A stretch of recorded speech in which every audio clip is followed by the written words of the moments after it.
Possibility Mom Business Summit. If we have not met yet, I am your host, Lisa Canning. And if we have not met yet, you don't know that there ain't no party like a Lisa Canning party without a little dancing. So I want to invite you right now, wherever you are, unless you're listening to me in the car while you're driving or you're putting kids to bed, but you can shimmy and shake with me while you do that. We're going to dance. And it's going to be really simple. You're just going to follow along with me. Okay, really simple. First thing we're going to do is we're just going to step, touch, and tap. Ready? Step, touch, tap. Step, touch, tap. Very good. It's Friday night. You survived a week. We're going to have so much fun. Let's have a little fun here. All right. And then I always forget this part.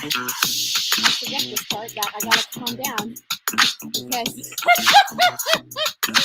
I am 25 weeks pregnant with my 9th baby. And every time I do these summits, I'm like, oh yeah, when you start a conference with a dance party, you're going to be out of breath. So as I am catching my breath, I want to say a very warm welcome to the Possibility Mom Business Summit. If we are new to each other, I am so excited to meet you and spend some time with you today. Feel free to head on over to the chat, wherever you're watching this, to just share with me where you are from.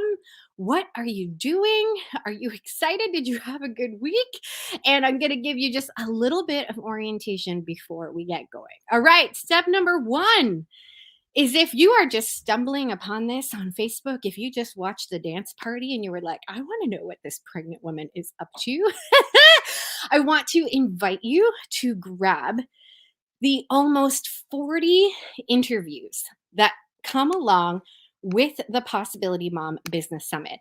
You're going to be meeting over the next 3 days. You're going to be meeting this weekend almost 40 of my incredible friends and colleagues, people who I look up to, people that inspire me. And you only get access to that if you register at the possibilitymomconference.com. So go over there, register for this conference so that in your inbox lands all of these incredible interviews. Now, you can watch this, of course, wherever your heart desires, but I think the very best place to watch this is at the possibilitymomconference.com/live. And the reason why is because we've got some fun interactivity. There's some fun polls that you'll only be able to see on this website. Of course, if you're watching this on Facebook or on YouTube, you're all good. But if you want to take part in some of the cool polls and interactive things that I've got going on for you this evening and tomorrow, head on over to the possibilitymomconference.com/live. We're going to be chatting up a storm a little bit over in my Facebook group. And so join me over there at the Possibility Mom Success Circle. And I would love for you to share this with your people. Use the hashtag the Possibility Mom Business Summit all throughout this weekend as you watch the talks that are available. Like I said, when you register, you get access to almost 40 incredible interviews. As you watch those, I want to invite you to tag the speakers.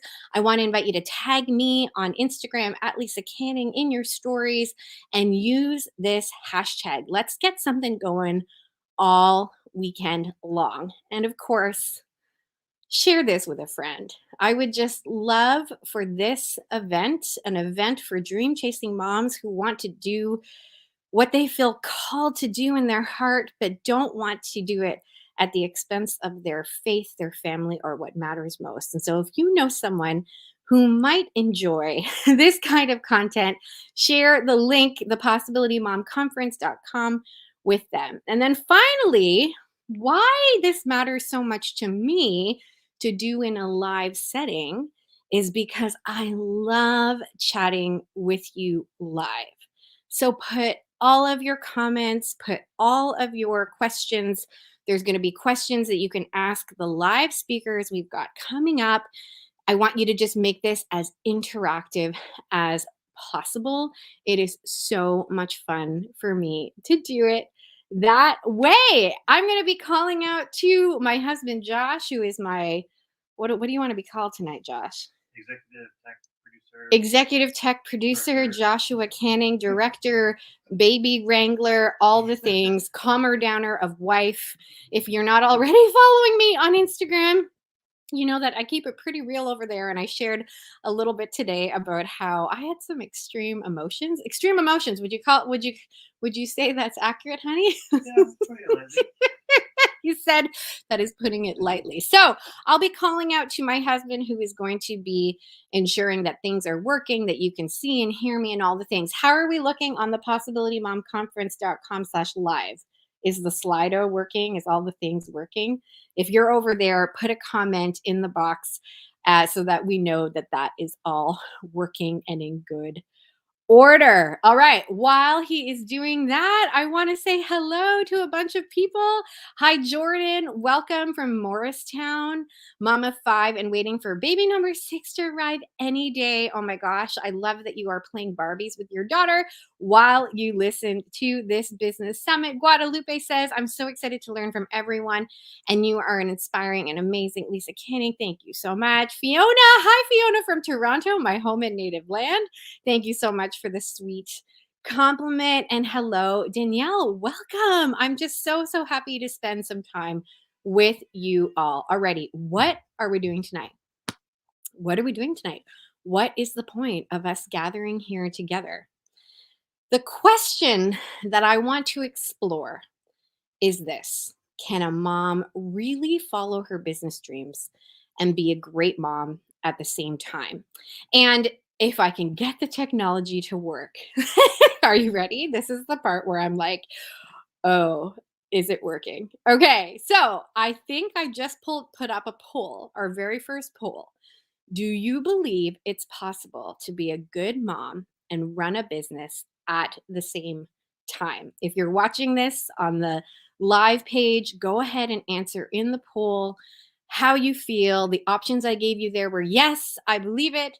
And the other option is I want to believe it's possible, but not sure yet. So I will share the results of that poll in just a little while. But you can also just answer this question in the comments. And I want to share with you a little bit about my story. I know if you've been following me for a while, you probably know a little bit of this story, but just in case for anyone who might be new, I want to share. I had the wonderful, really fun opportunity to host an HGTV show when I started my career back in a very long time ago, 2007. I was a graduate. I was like literally graduating university, and this fun opportunity came along to pursue television. But I also, at the exact same time, had met my amazing husband, and we got married right at the exact same time, like literally 2007, my TV career started, and 2007, we got married. And it was so interesting, all of the messages that were shared with me. Messages like, you should probably put off having kids before having, before, like, so that you can really focus on your television career, because having babies is really going to impede your TV career. And then of course I was being told by people like, wow, aren't you so excited to have babies, like, and then you can kind of like go back to TV and go back to working when they get a little bit older. And so I was kind of in this funny place of feeling like I had to choose, but really didn't want to. I wanted to be open to babies, and I wanted to build this fun career that I really felt I was being called into. And so as a result, what I did instead was I tried to prove my worth. I tried to prove it to these two groups of people that you could do both of these things well. And I'm going to spoiler alert, everybody, spoiler alert. When you try to prove your worth through your work, it doesn't work. It's exhausting and it is challenging.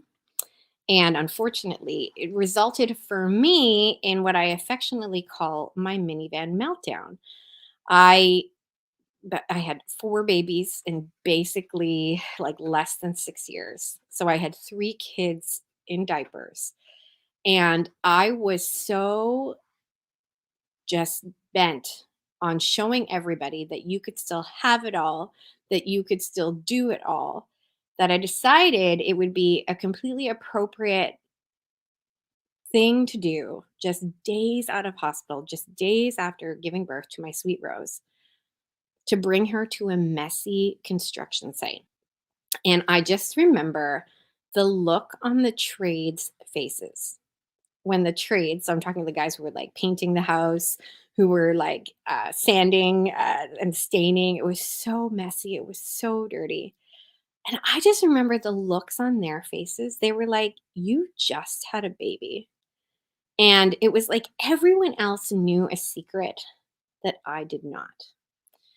And so I've been asking. I had this moment in my minivan where I literally, in tears and frustration and exhaustion and a hormonal mess, I turned to God and I was like, this cannot be what you want for my life. This cannot be this level of stress, this level of guilt, this level of exhaustion, this level of constantly feeling like I'm disappointing my husband, constantly feeling like I'm disappointing my young children.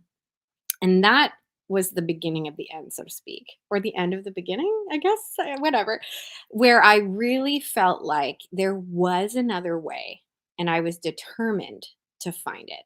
And that is where the Possibility Mom, my book, came from. That is where this conversation of, can a mom really follow her business dreams and be a great mom at the same time? That is where all of this was born. And so here's the thing I want to share. And P.S., our poll is at 50-50. Can they all see it, Josh? Can they see the poll results on the live page? If you go on the live page. Okay, amazing. So I, right now it's at 50-50. Some of you believe it, and some of you want to believe that it's possible, but you're not sure yet. And here's the thing. I believe what's happening in our culture is that we're not having the complete conversation. There is sweat on the top of my Can you see all the sweat? I'm going to take a moment. This is the part of the ninth pregnancy and 26 weeks. Here we go. Okay, dab dab. There we go. I'm not sweating. I'm glowing. Um, I think the conversation that we're having is not a complete one. And it's why I feel so passionate about this topic, particularly about the pursuit of dreams in motherhood. Because there are so many messages, and let me know in the chat if you can understand where I'm coming from. There are so many messages on like, you can do it, follow your dreams, be a, girl boss, all the things. But then there's no conversation around, or there's a limited conversation around the how. Well, how do you do that? How do you balance a business while getting dinner on the table, for 5 p.m.? How do you manage multiple children with multiple schedules when you are trying to manage multiple clients? How do you build a business in the margins of your motherhood, so to speak? That's an expression you're going to hear me say quite a bit, the margins of your motherhood. How can you build a business in the margins of your motherhood without taking away from your primary vocation, from your ability to show up as a good wife, as a good mom, and as a homemaker? That's the conversation I want to have in this business summit. That is why I have gathered almost 40 incredible experts. And if you are with me, give me a big amen wherever you are in the world. Give me a big amen in the comments to let me know that you want this too. Because what is at stake if we don't? For years, I lived in constant guilt. And I would not be, being completely honest if I wasn't, clear that, of course, I still struggle with this all the time. But I don't struggle with it like I used to, where now it might be in moments like today, for example. I had a little bit of guilt because I was just, not handling my emotions probably. As a mindset coaches, PS, have struggles. Just FYI, in case you were wondering. Sure, I can coach people, but I want to just make y'all aware that mindset coaches have their own challenges as well. We have to self coach ourselves. I have a coach who coaches me, and but I don't feel it all the time like I used to. What I used to feel was literal constant guilt. And let me know in the comments if this is you too, where you're playing on the floor with your kids, but then you feel like, oh my gosh, there's something else I'm supposed to be doing. Like I'm supposed to be folding the laundry, or I'm supposed to be, cleaning my toilets, or I'm supposed to be getting back to that Instagram comment or that DM that I didn't get back to you. Um, there's something else. Or when you are working, when you have set things up so that you can have a little bit of time to yourself, you're wondering, what are the kids doing? What am I missing out on? And this notion of constantly feeling divided is what I see in my clients all the time.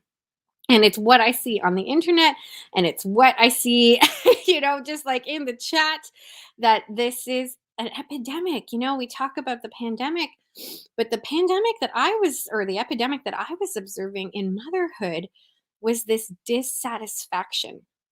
And it's not this dissatisfaction of like, I regret having my kids. No, that's not the question we're having. That might be some people's question, but that's not the question that I was observing. But it was this dissatisfaction of like, is it wrong for me to desire something else? Is it wrong for me to be having fun when I do things outside of motherhood? If I pull myself away from my children in some way, shape, or form, am I somehow doing them a disservice? And what I want to say tonight is that with discernment, all these things can be possible. And that is what I want to explore on this conference. When you join me at the Possibility Mom conference.com and get access to over almost 40 interviews, we are talking topics like discernment and what God wants for your life. We're talking topics like work life integration. You'll see that I keep calling it work life integration and not work life balance. We're going to be talking about time and energy and home management, and what does that look like in practical senses with the speakers that I've interviewed. We're talking about what it looks like to grow and scale a business. We're talking about a lot about mindset and what essential mindsets are for an entrepreneur. And we're talking about money. Those are the essential themes happening over at the possibilitymomconference.com. And I want to encourage you all to go and register as I pat my nose again. How can I distract you all? Patting my nose and the amount of sweat that is accumulated, because I've done 2 of these conferences before and I wasn't pregnant, right, Josh? I'm pretty sure I was not pregnant for both of them. It was, I think, 50-50, he says. So I kind of forgot, and I've got like a bright light in front of me. We might need to lower this light. Josh, can you lower it just a little bit? I am like literally sweating. Thank you. So let's take a look over at our poll. So right now we're at 56% say yes, I believe it's possible to be a good mom and run a business at the same time, and 44% I want to believe it's possible but not sure yet. Alrighty. There's a little like dial. That's the lowest. Oh, it's on the lowest. Higher. No, thank you. Okay, well, listen, we're gonna deal with the sweat. We're going to deal with the sweat. It's all good. So, what do we do? If you are a mom that feels this level of discontent, what do we do about it? How do we ensure that we aren't listening to potentially the wrong messages and not following what God wants for our life? And that's a really important question that I didn't the tension of feeling like dreams were selfish was something that was a very a challenging thing for me. But what I have concluded is that our dreams aren't selfish.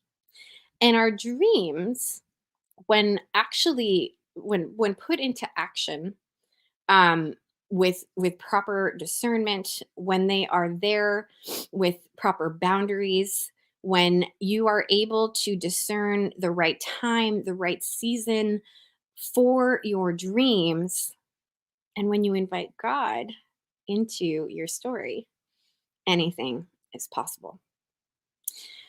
And it's I think of it's an honest question. I think it's an honest question, especially for women of faith. You know, as a devout Catholic over here, I was compelled. Like it's an important question to ask. How are you supposed to be spending your time, and how is this going to impact the little people that you have been entrusted to raise, entrusted to care for, entrusted to get to heaven, really, in a way? Um, it's a very important and honest question. But what we need to really remember that we are totally exploring this weekend is that God has called you to something exceptional and to something unique.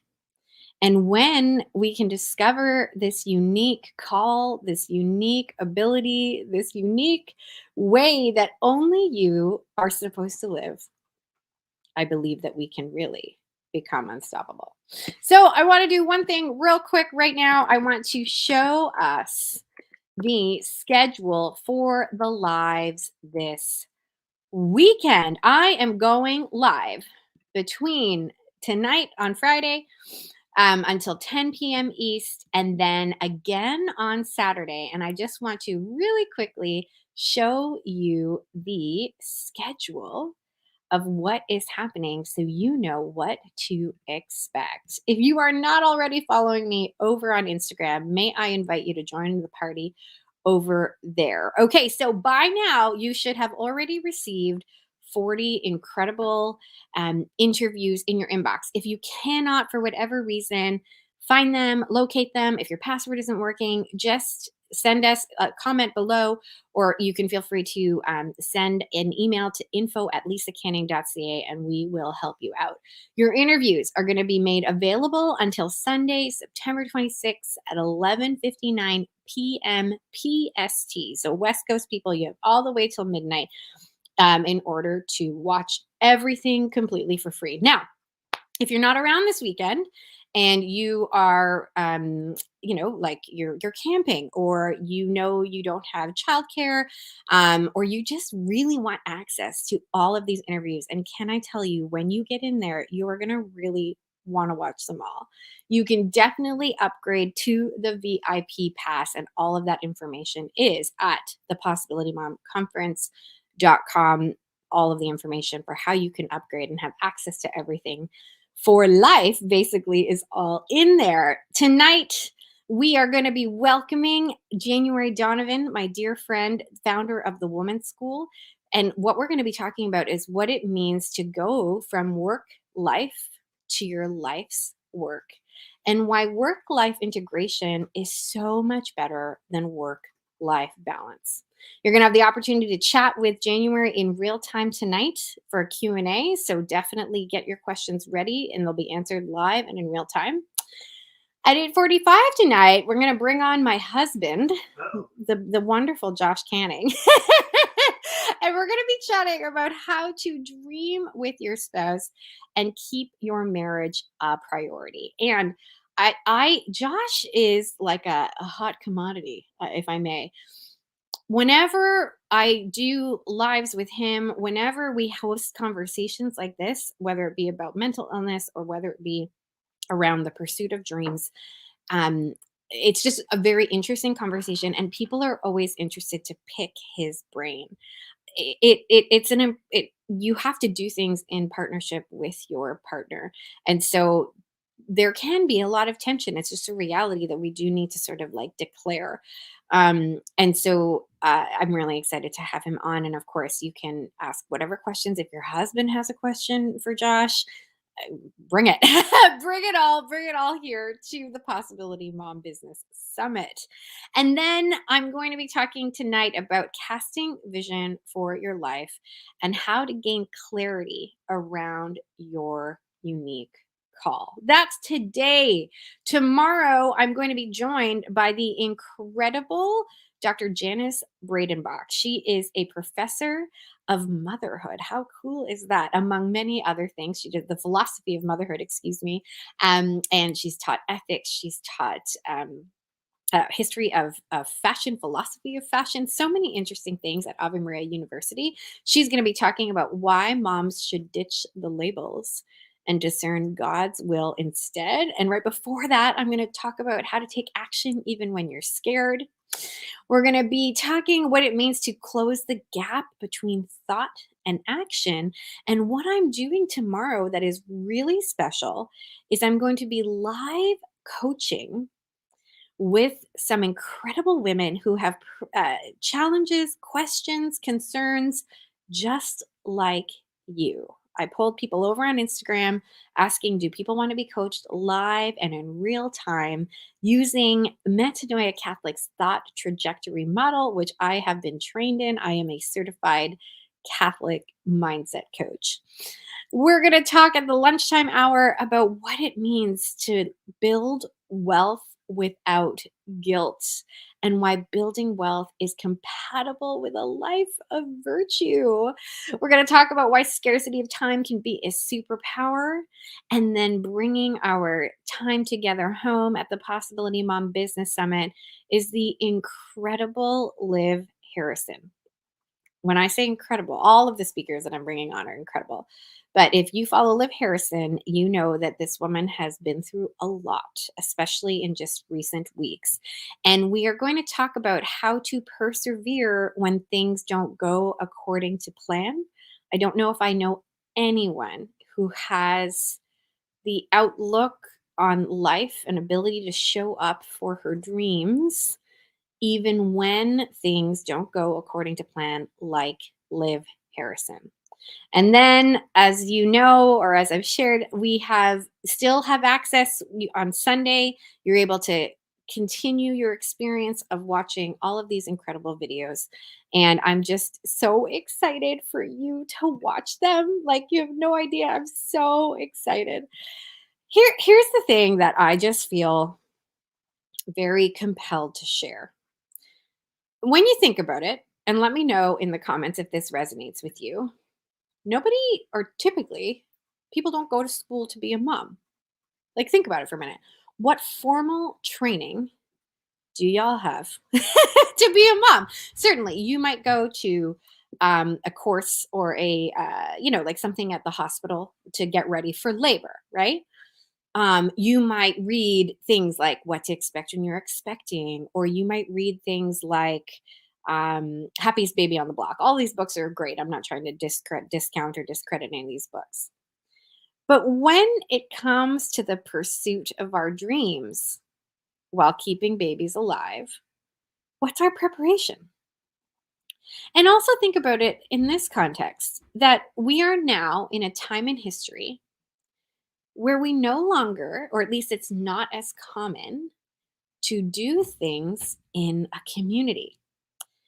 The wonderful Jen Fulweiler, who has been a guest on my past conferences, has talks about this quite a bit in her comedy sketches and her hilarious Instagram and TikTok videos, where women used to live in community. They used to farm their lands together. They used to do their laundry together. They used to do go to the market together. They used to raise their kids together. And again, not rightly or wrongly, I'm not trying to say, that it's better or worse, but we now live in a time in history where, especially in modern cities, you will ride the elevator up to your concrete box where you might not talk to people in the elevator, and you go then to your condo and live a very independent life. And because of our phones, certainly we can feel like we're a little bit more connected. However, it can also project like there's a less than experience, or like, wow, she's got it all figured out and she's got it all figured out. And I'm a hot mess over here. Without this communal experience of motherhood where you did learn skills, you learned life skills from your friends, from your aunts, from your cousins, from generations older than you, and you passed on skills to others.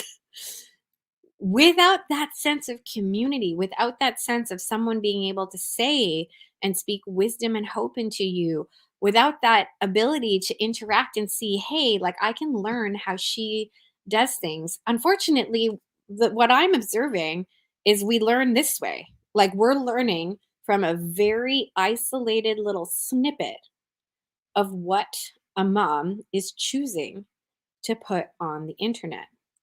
And I'll just be extremely honest with you all. This is something I struggle with all the time. I struggle with this sense of confidence, or this sense of, is this how I'm supposed to live, when I see somebody doing it another way? I think it's only natural. I think it's only human that we have that kind of challenge, or that, like, maybe a very small, like, insecurity or second guess when we are exposed to so many messages, so many people, so many ways that we could be doing motherhood.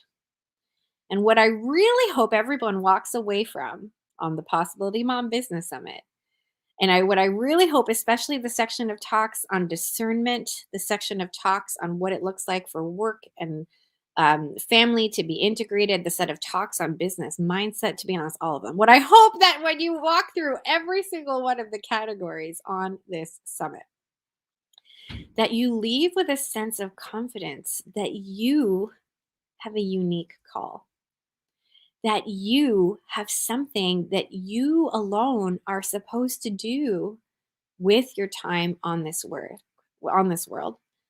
that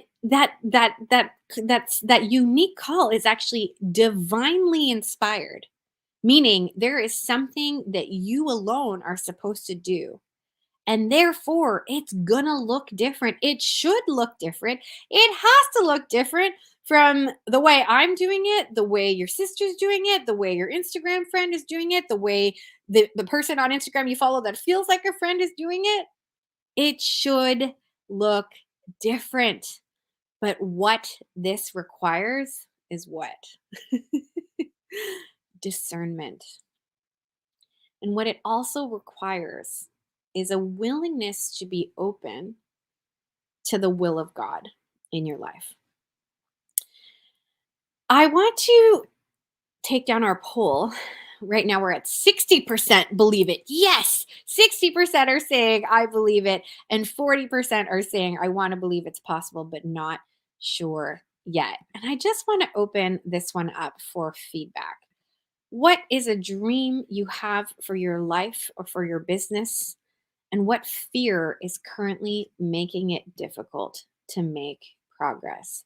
So, what is that dream that you've got for your life and for your business? And what fear, what is it you're afraid of that is currently making it difficult to make progress? And as you answer that question in the poll, and again, you can answer that just wherever you're watching it on the internet, or if you want to go to thepossibilitymomconference.com/live, you can enter your response right there in the chat app right beside my face. But I want to share with you a really important story. And it was this sort of notion about just speaking to the point of involving God in these dreams and involving God in your story. And I think for many of you watching, I know that many of you watching are Catholic or are open to these ideas. And I'm sure that you have felt this tension before. And it's the tension of, I trust you, Lord, but I don't think I can trust you with all of that. When I was interior designing, I was dead set on being like literally the best interior designer in Toronto. Like, and it wasn't really about like acclaim or what have you. It really just was that I wanted to do the work well. I wanted to earn an income for my family. I wanted to have a business that was successful. And in fact, I was named, with a website called BlogTO ranked, well, not ranked me, but mentioned me among a list of top designers in Toronto. And I remember just sort of feeling like, okay, I'm doing all the things, but why isn't it working? Why am I like so exhausted? Why am I so miserable? Why am I feeling this constant guilt? And again, this constant almost uh, shame, like just a constant shame around how I was spending my time. I remember at that time in my history feeling like how how can I not be serving you, Lord? Like if I'm providing all this money for my family. Like this certainly must be doing good. And I remember thinking things like just people just like my family doesn't understand. Like Josh just doesn't understand. He doesn't understand that I have to put this like hard work and sacrifice in now, but this will pay off later. Or even thoughts like, Lord, like, why aren't you making this work? Like, I remember in that history, in that time period in my history, kind of like begging and pleading with him to sort it out. Lord, sort this out. Sort out my time management. Sort out my ability to manage clients and manage my family better. But the question that I should have been asking that I wasn't was, Lord, what do you want for my life? Fast forward a few years where we've lived a lot of life in the last couple of years. If you've been journeying with me here on my conferences, you know that we've had just some interesting things. Mental illness has been a journey in our marriage. My husband and I speak very openly about that over on my YouTube channel. We've had some financial struggles in recent years. And we have moved our family from everything we have known and was familiar, willingly, of course, to this incredible community where we live in Southwest Florida. And I kind of felt for a few years, like moving up to my time here in Florida, like, okay, Lord, I finally think like we're on the same page. I was like, I think you and I are on the same page. I've been, really open to babies. We've gotten. I'm pregnant with my ninth baby. I've got 8 gorgeous kids, who are all 12 and under. So basically, every other year of my adult life, I've had incredible babies. And I remember thinking at one point, like, okay, Lord, I trust you in that area. I trust you to take care of us. I trust you like to get us to Florida. I trust you in big financial, challenges. But there was always this lingering little like, don't know if I can trust you fully with my career. I think you taught me all those you already taught me it. That was like the question that I was sort of having in my head. Like you already taught me all those lessons when I was working too much, when I was working 80 hours around the clock, when my husband and I were living in so much tension because I was constantly working. I think I've already learned all those lessons. But especially in the last few years of my life, with my move to Florida, with a recent big financial challenge that we had right upon moving, I feel like he's been calling me into greater and greater trust. And what I have found to be so true is that in entrepreneurship, there can be this thing called ungodly self reliance. Let me know in the chat if you know what that means. Ungodly self reliance, where you're kind of like, I got this. I got this. I'm gonna crack the code on the funnel. I'm gonna make the perfect landing page that everyone's gonna love.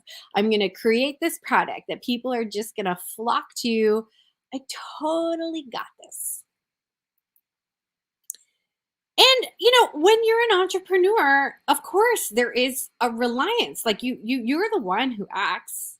You're the one who moves. I love the quote by St. Augustine. I mention this often. Without God, we cannot. Without us, he cannot. So of course, there is a act of us responding to the call. But where I have been feeling so like just compelled, I guess, where I've been feeling so drawn is to trust him completely with every area of my life, including what I do for work. And when this trust occurs, when we can start to have these conversations with our maker, when we can really say, okay, Lord, I'm just going to crack open everything and let you steer the ship. Help me with my self reliance. Help me trust you more. I believe that for women who are called as entrepreneurs, that entrepreneurship can be an incredible path to sanctity. And here's the thing, like, why would it not be true? That's the question that I was starting to get from women who were coaching with me, women who were willing to pay me money as a coach. As I left my interior design career and moved to Florida, wrote my book, my coaching business started to evolve. I became a strategist in the women's school using their incredible program. I got further training as a mindset coach with Metanoia Catholic's Purgative Way program. So I am now a certified mindset coach using really like an approach to logic, like a very logical, a logical approach to thoughts and the thoughts that we bring and how then those impact our feelings and our actions and our results. And of course, I'm going to demonstrate quite a bit of that tomorrow in my live coaching sessions. If you're curious what it's like to be coached by a mindset coach with Catholic training, you really want to come tomorrow. But in all of that, in all of that, what why would it not be true? Sorry, what in all of that, I was starting to have conversations with women about like, oh, I think like it's just my business is a big distraction. My business is actually going to take me away from what I'm really supposed to be doing, which is being a good wife and a good mom. My business is just like a source of stress and challenge. But why can't it be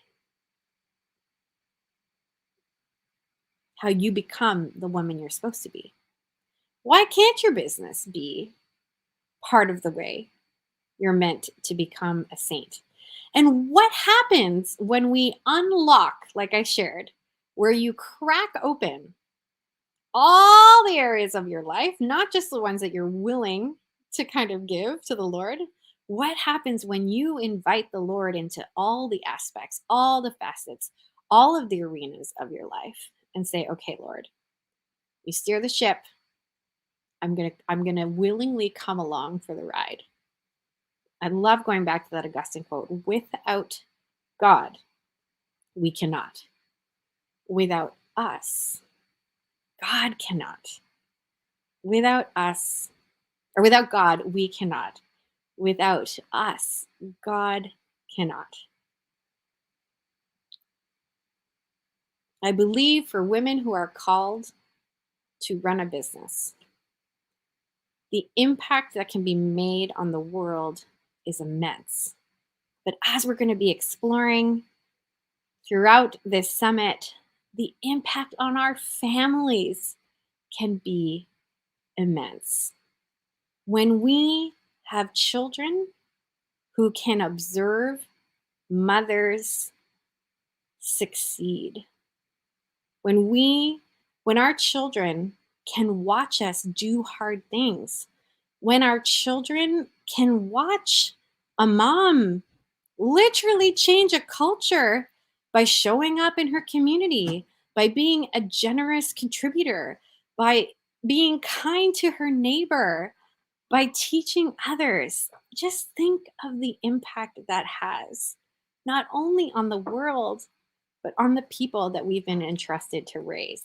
So these are some of the things that we are exploring. I hope you're excited. I hope you are with me.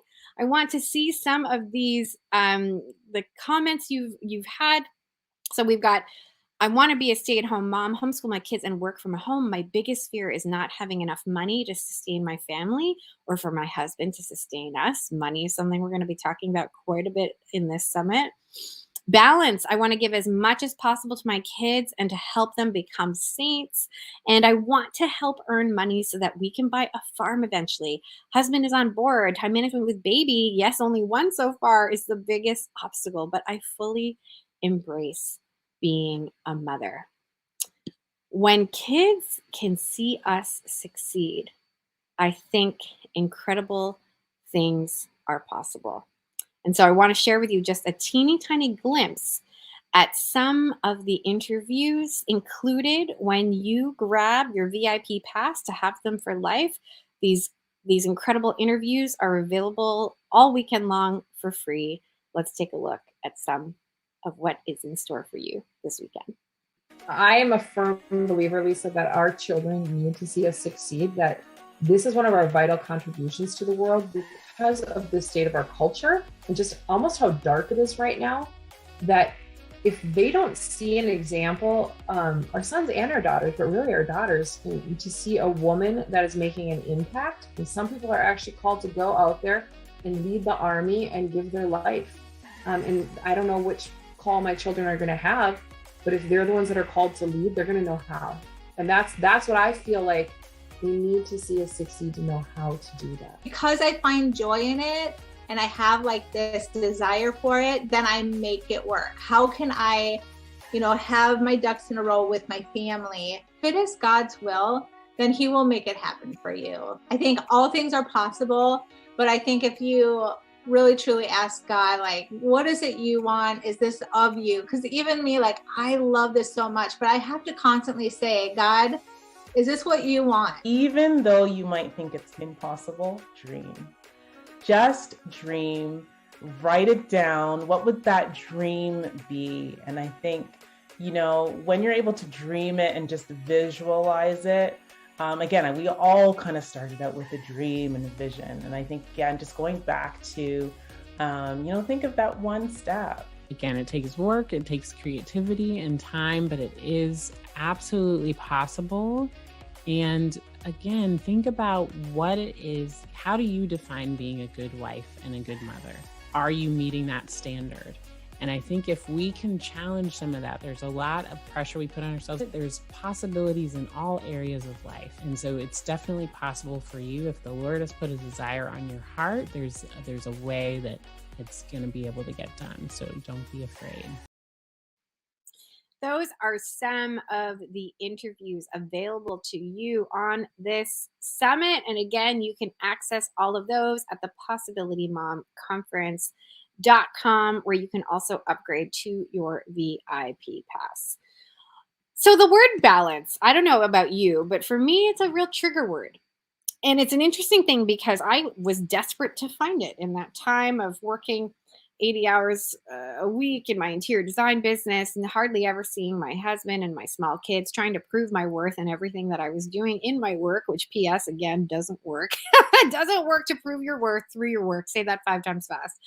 I just learned the really hard way that balance is like actually kind of in my opinion, in my humble opinion, a damaging thing.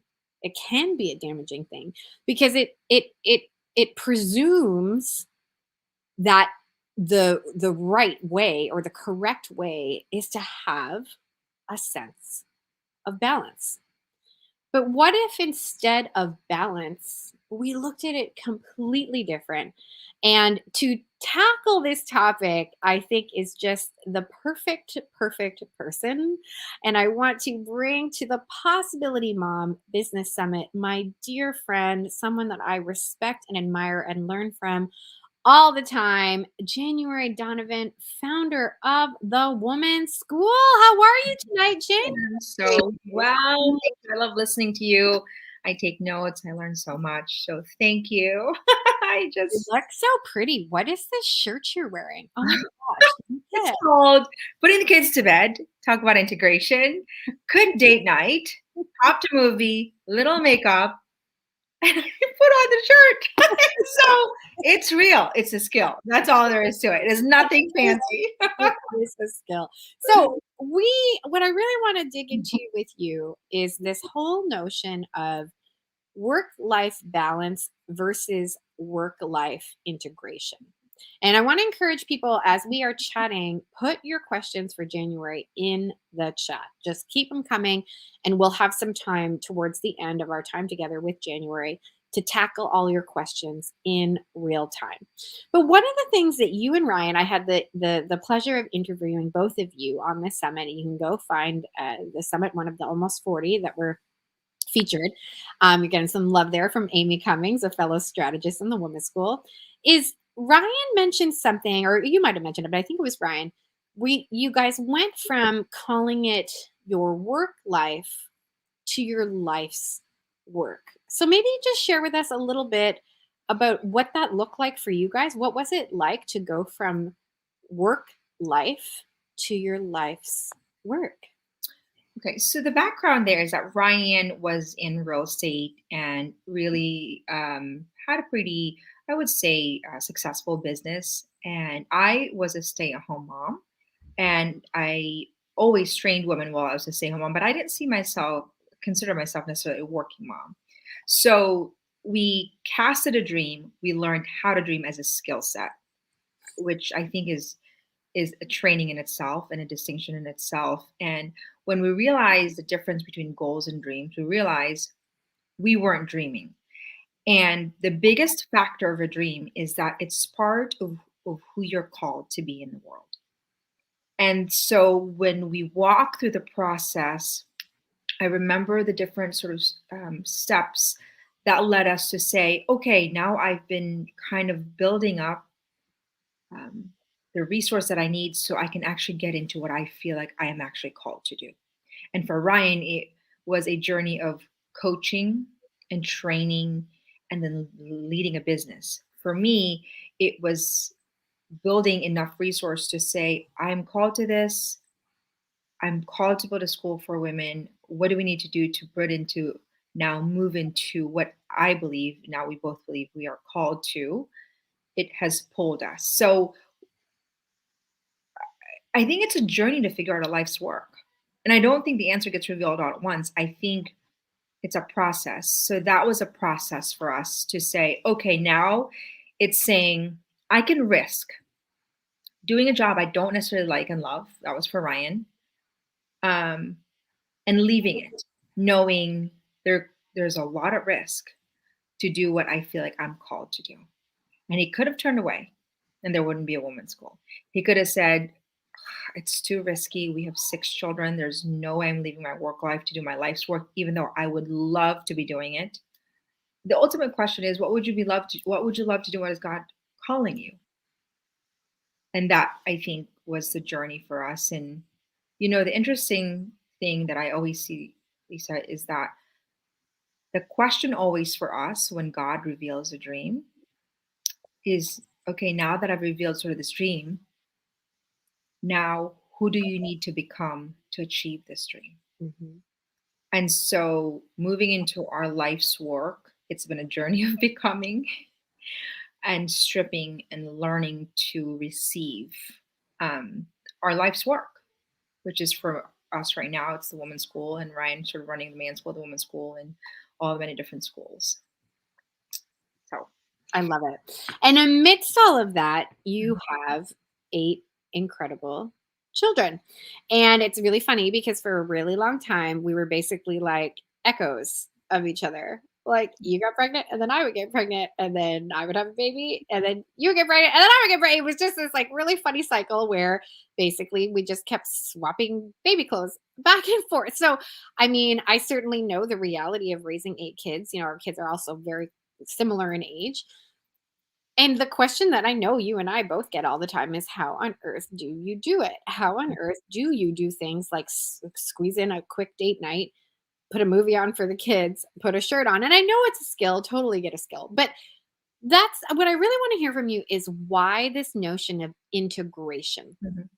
is a better concept than work-life balance. Because again, like I mentioned earlier, I think the temptation is if we call it work-life balance, that it has to truly like be equal. And so there's this like metric or rubric that you might be measuring things against. So January, why do you like the word integration, and do you agree with me that it's a better approach than the word balance?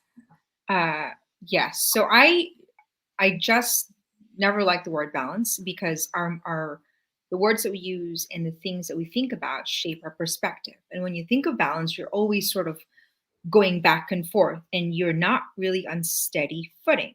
So I got to fix this life work, or I got to move make sure my home.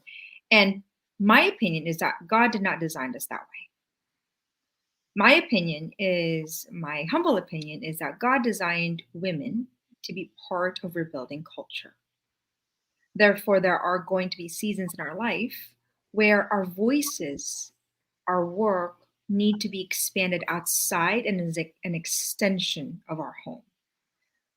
And we can only do that if our homes is not being sacrificed on the path to achieving what God is asking of us. So we cannot think it's balanced. We have to think that the call is integrated. God is not going to ask me to build the women's school and leave my children behind. God is going to say, January, I've called you to build an army in the women's school, but your primary vocation and your duty is your children. So the skills, the discipline, the quiet, the humility, the failure, I have to persist in making sure I know the order of my priority, and that I think there are key frameworks on integration, and we can go over it. But I think of Proverbs 31, which I sat when I was 17 or 18. I think it was my sophomore year in college, because she to me is the model, I believe, of a woman who is an entrepreneur, who's fierce, who's disciplined, who is intentional, who's not afraid to make money, but who does it with contribution, who values her husband. She's revered by her children. I mean, to me, that was a shock that that's what women were. Because I did not have a faith formation. When I sat down as in college, I was trying to wrap my mind, and she to me modeled what I think deeply I desired, but I didn't know. So I really believe that women today in our culture, voices, our work need to be in every facet of society. And if we don't, this could be the reason why our society is not being held accountable. It's a massive claim. So, of course, I agree with you, obviously.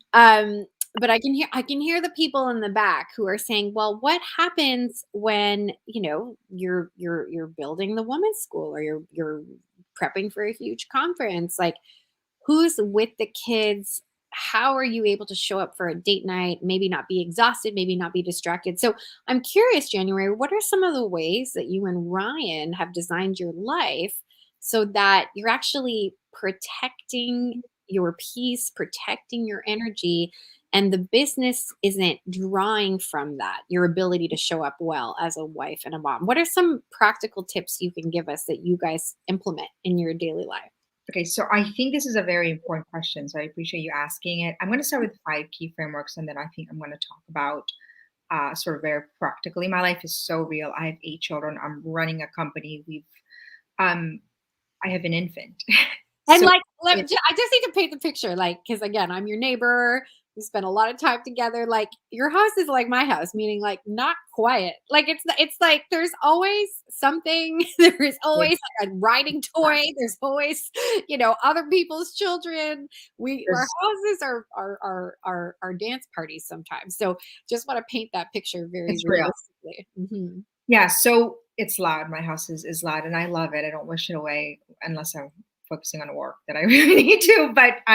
Okay, so I think I'm going to just talk really concretely here. And the first thing is that when it comes to work and home, my self-worth cannot be on the line, which means that it doesn't matter what I do at work or at home. If I fail, my worth is never on the table as a question. It never, my failures, both at work and at home, it does not make me less valuable because God designed me in love. Therefore, my worth is unconditional. So that's number one. And we can't take that lightly because that's, I think, the beginning of where we start spiral down because we collapse our worth with our work, both at home and at. Number two, perfection can never be a goal. Progress, I would say the way our culture has abused the word perfection, I would eliminate it completely, especially if you have young girls. So I think perfection has a false summit and it makes women feel insecure. Number three, our life of wholeness has to be a priority.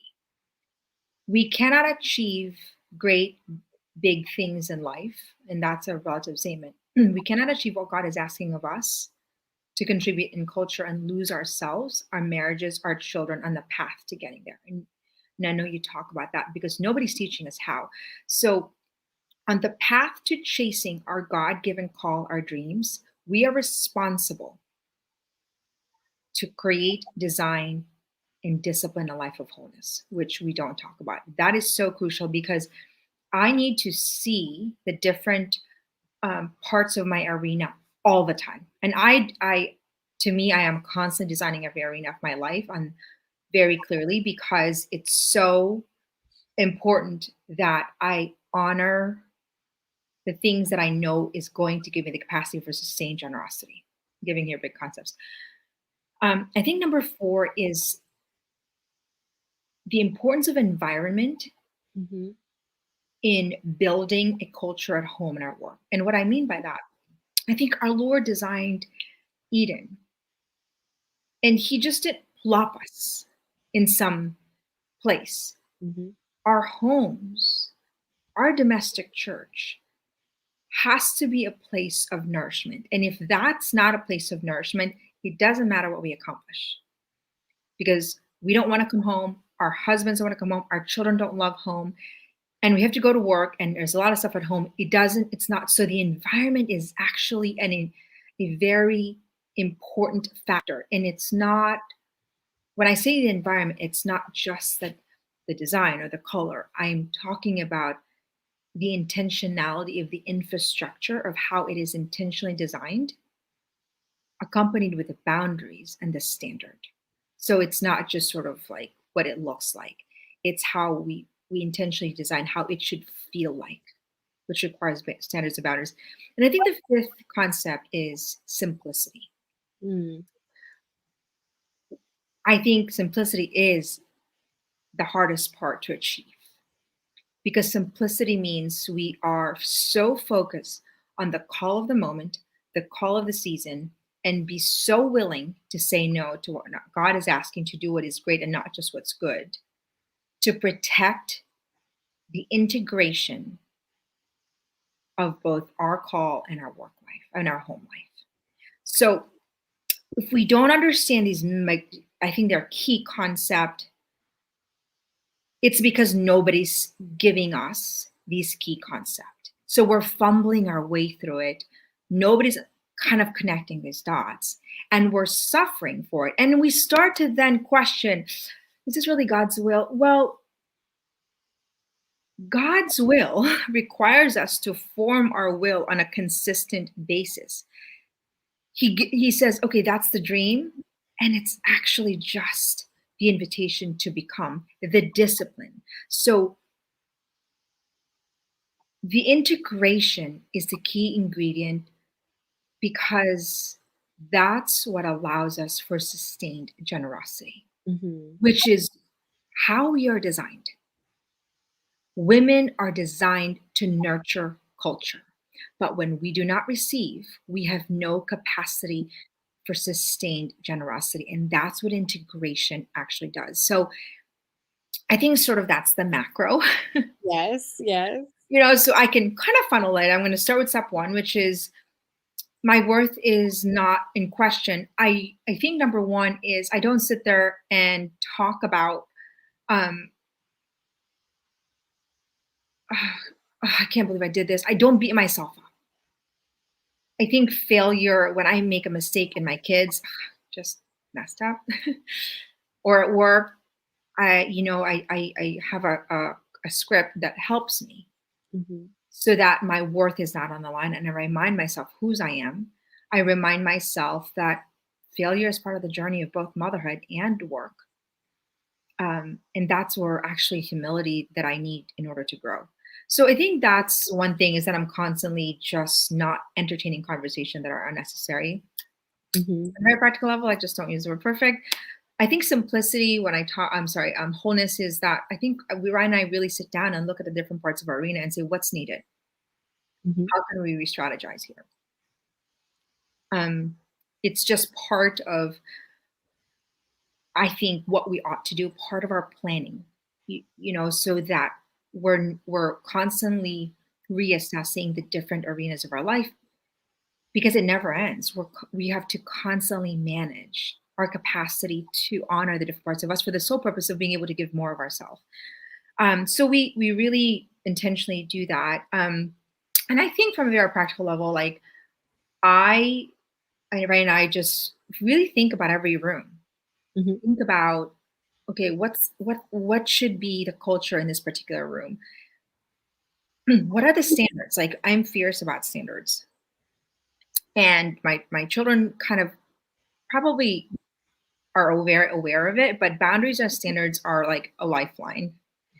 And I sound like a broken record, but I I connect the dots for them and say, listen, if you don't learn this skill, it's going to be a hard life. Do you want to come home to a place where you want to be home? And I periodically ask my children, do you love being home? What do you love about being home? What can we change about our home life? Mm. And I really invite them and I paint the picture for them that this is a space, safe space for them. So I think on a very practical level, we're always cleaning up. There's project. There's Yeah. like Ryan are always like, should we put a music here? Is this a good like place for conversation? Let's we should do morning prayer. Let's move the schedule. So we're always sort of re-strategizing um, our life. And I think the last thing I would say on a practical level is um, I'm constantly learning skills, Lisa. Like I just need so many skills, and I feel like the more God sort of puts in my plate to right now, I have an infant who's 11 months, and I have a 2-year-old, and obviously I have 6 more children, and this is my real dance. To be honest, I said, Ryan, my boys need me. I want to be able to put them down for a nap, so I need to make sure I get up a lot earlier because I only work when they go to sleep. So I'm like, and I'm like, Lord, grit and grace. That's I said, grit can take me as and grace has to take over. So I just pray my way through my day, but work my way as though God is sort of, I know He'll take over. So I think that we have to be living, breathing prayers. Our work has to be prayer. Yeah. Uh, One thing that you and I share as a standard is our weekly date night. And this was something that I just learned the hard way. Um I just was not home. Like it just was like a very practical thing, and resentment was growing in our marriage. And Josh is going to come on right after you to talk about this a little bit, but it was like a practical reality. I was like, I could just see it. I'm not really showing up regularly in my marriage like I'm showing up to my clients, like I'm showing up to my kids. It was easier for me to show up to my kids. But to make the time for our marriage was not, I want to say, almost like intuitive in the beginning. I was like, I see you every day. Like, I sleep next to you every night. So, like, what do you mean we don't spend time together? Of course we spend time together. But what does your, I'm curious because people ask me this all the time. We have a Wednesday standing weekly date night. It sometimes occasionally gets moved to another night, but it's typically like we know the sitter is coming, and we're actually, we keep it really simple. We typically go to the exact same spot. We typically walk. Like, we basically take all decision fatigue out of date night. And that could sound boring to some people, but for us, it's what you're speaking about, that simplicity. Like, it's just like, and we look forward to it, and it's so like refreshing and refueling. What's your weekly date night like for you and Ryan? Um, it's every Friday and it's sacred. Today we moved it because and we're going to do it tomorrow. But it takes a lot for us to move date night, and we've had it since we were married, when we had no money to pay for sitter and no money to go anywhere, and we would light a candle and go for a walk. Yeah. Just, I think, a commitment, and I will tell you that came from my wound. I don't think I ever saw my parents enjoy date night. I don't think I ever saw my parents enjoy being with each other. My parents are divorced. So I was hypersensitive to it because it was an ache that I had growing up. And I didn't know what a beautiful marriage was. So maybe that's where it was from the very beginning. It was really trying to find a way to invest in our relationship, our friendship, I would say. Ryan and I are very intentional about going on dream dates, which means we'll take a pen and paper and we'll dream, and we'll touch a dream. We'll do something that's so fun. We've done it through kind of all our relationship. We would go look at homes, Lisa, which we had no right to look at. I remember when we were first married, and it's amazing what God does if you understand actually dreaming. And we would just do it for fun. It was so crazy. So we would dream together, we would process together. So I think, yeah, we make it very intentional, and I also make it very intentional, and you do that too. Is that I get ready for a date night. I set it apart. What I mean by that is that I would want my husband to say, "Oh, I love going on a date with her."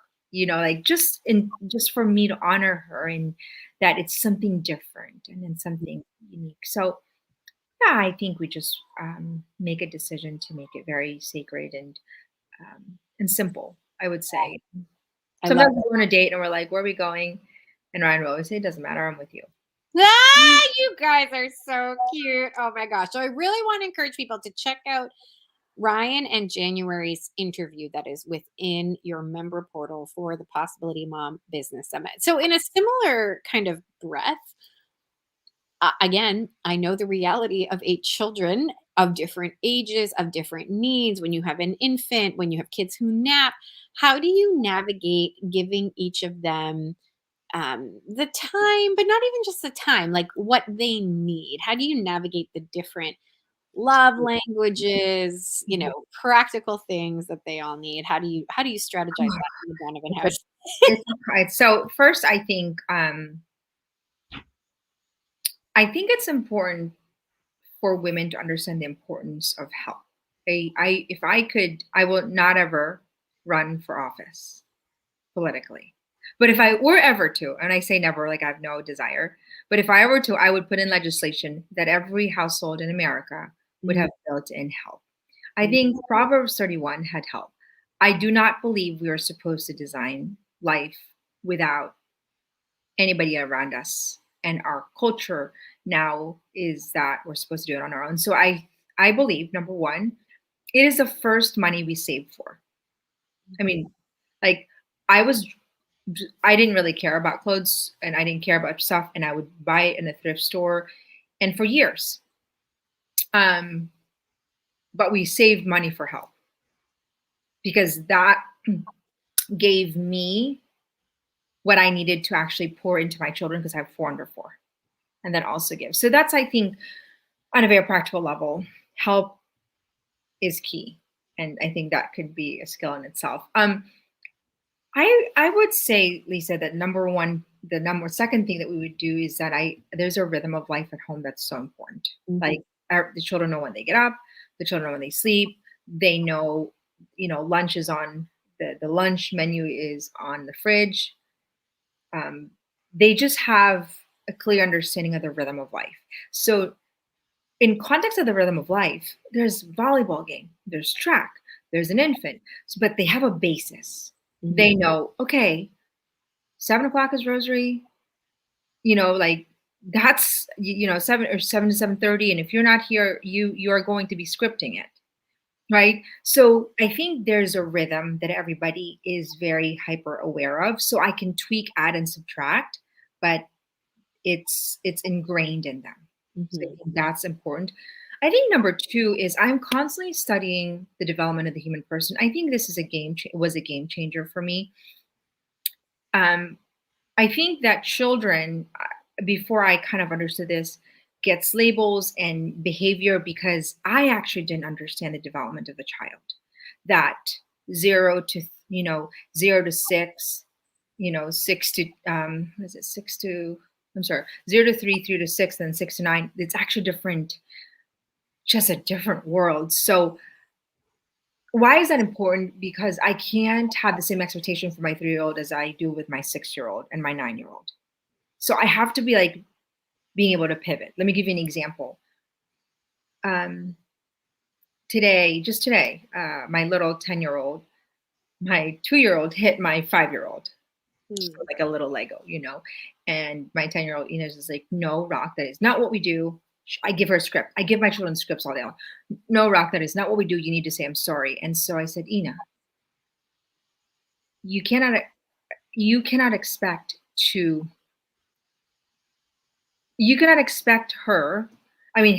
to know that that's what you're supposed to do. Because just saying I'm sorry, you're just letting them mimic and not actually feel compassion. And so I said, I want you to give a script that's making them feel compassion. So Ina, what you say is you paint the picture, that really hurt Vivi. So what I'm saying to you is that I'm sort of learning the different development. I'm constantly learning. Yeah. It's a never ending story because I feel like it helps with the discipline of the different seasons of my children's life. It's a constant thing, Lisa. It is a constant, like mind management and emotional command is a precursor to being able to do this all day long, every day.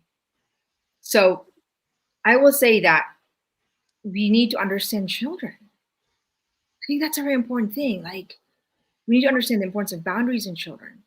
We need to know how to have scripts to communicate. All these things that I had no idea. I'm a student of.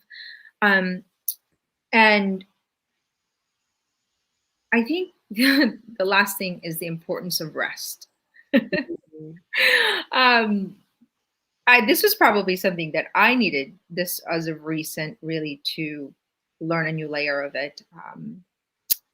We need to rest. We need to not make rest a guilty process. We need to make rest and receptivity part of our generosity. So it's a real dance, lady. Oh, I hear you. The thing I really want to respond to is this, that everyone, if you ever were to run for office, I would vote for you because I agree. I think every household should have help. And here's the thing. This is not, I'm sure some people are hearing this and are thinking, oh, like this is such a bougie principle. If you go back into our historical context, we lived in community where the help was like built in. Like it really is only in Western culture in the more recent times that families, moms did things so independently. And again, I just think we have really lost something. The thing I really want to bring up is in a lot of the women I coach, I will get this message, which I think is a really damaging one. And it's a thought that I'm not entirely sure where it came from, but it came from somewhere. But this thought of if God gave me all these children, I should be able to take care of them myself. And I'm like, says who? Like, says who? Like who point that out to me in scripture that if God gave you all these kids, you should be able to do this completely by yourself all the time. It's just not factual, grounded in any kind of reality, and again, not true to our historical context, right? There are so many different ways that you can get help at so many different price points. You can trade off with a friend. You can have mother's helpers who are young and play with small children while you are in the home. Like there's a myriad of ways. And I agree with you. It is a skill. It's a skill to be able to it's actually something I talk about quite a bit with my girlfriends here in town when they observe coming over to my home and what I ask some of the college kids who I adore. P.S. All of you who helped me, y'all know who you are. I adore you. But they observe the what I ask them to do and they're like, "You can ask someone to do that?" And I'm like, "Yeah, you can." Like absolutely you can. So it is a skill and I think it's an essential one. I really do. It's also why and this is where you and I again have a shared common interest is I am so obsessed with helping women make money so that they can have this help or have whatever it is that they need in their lives that they need to thrive.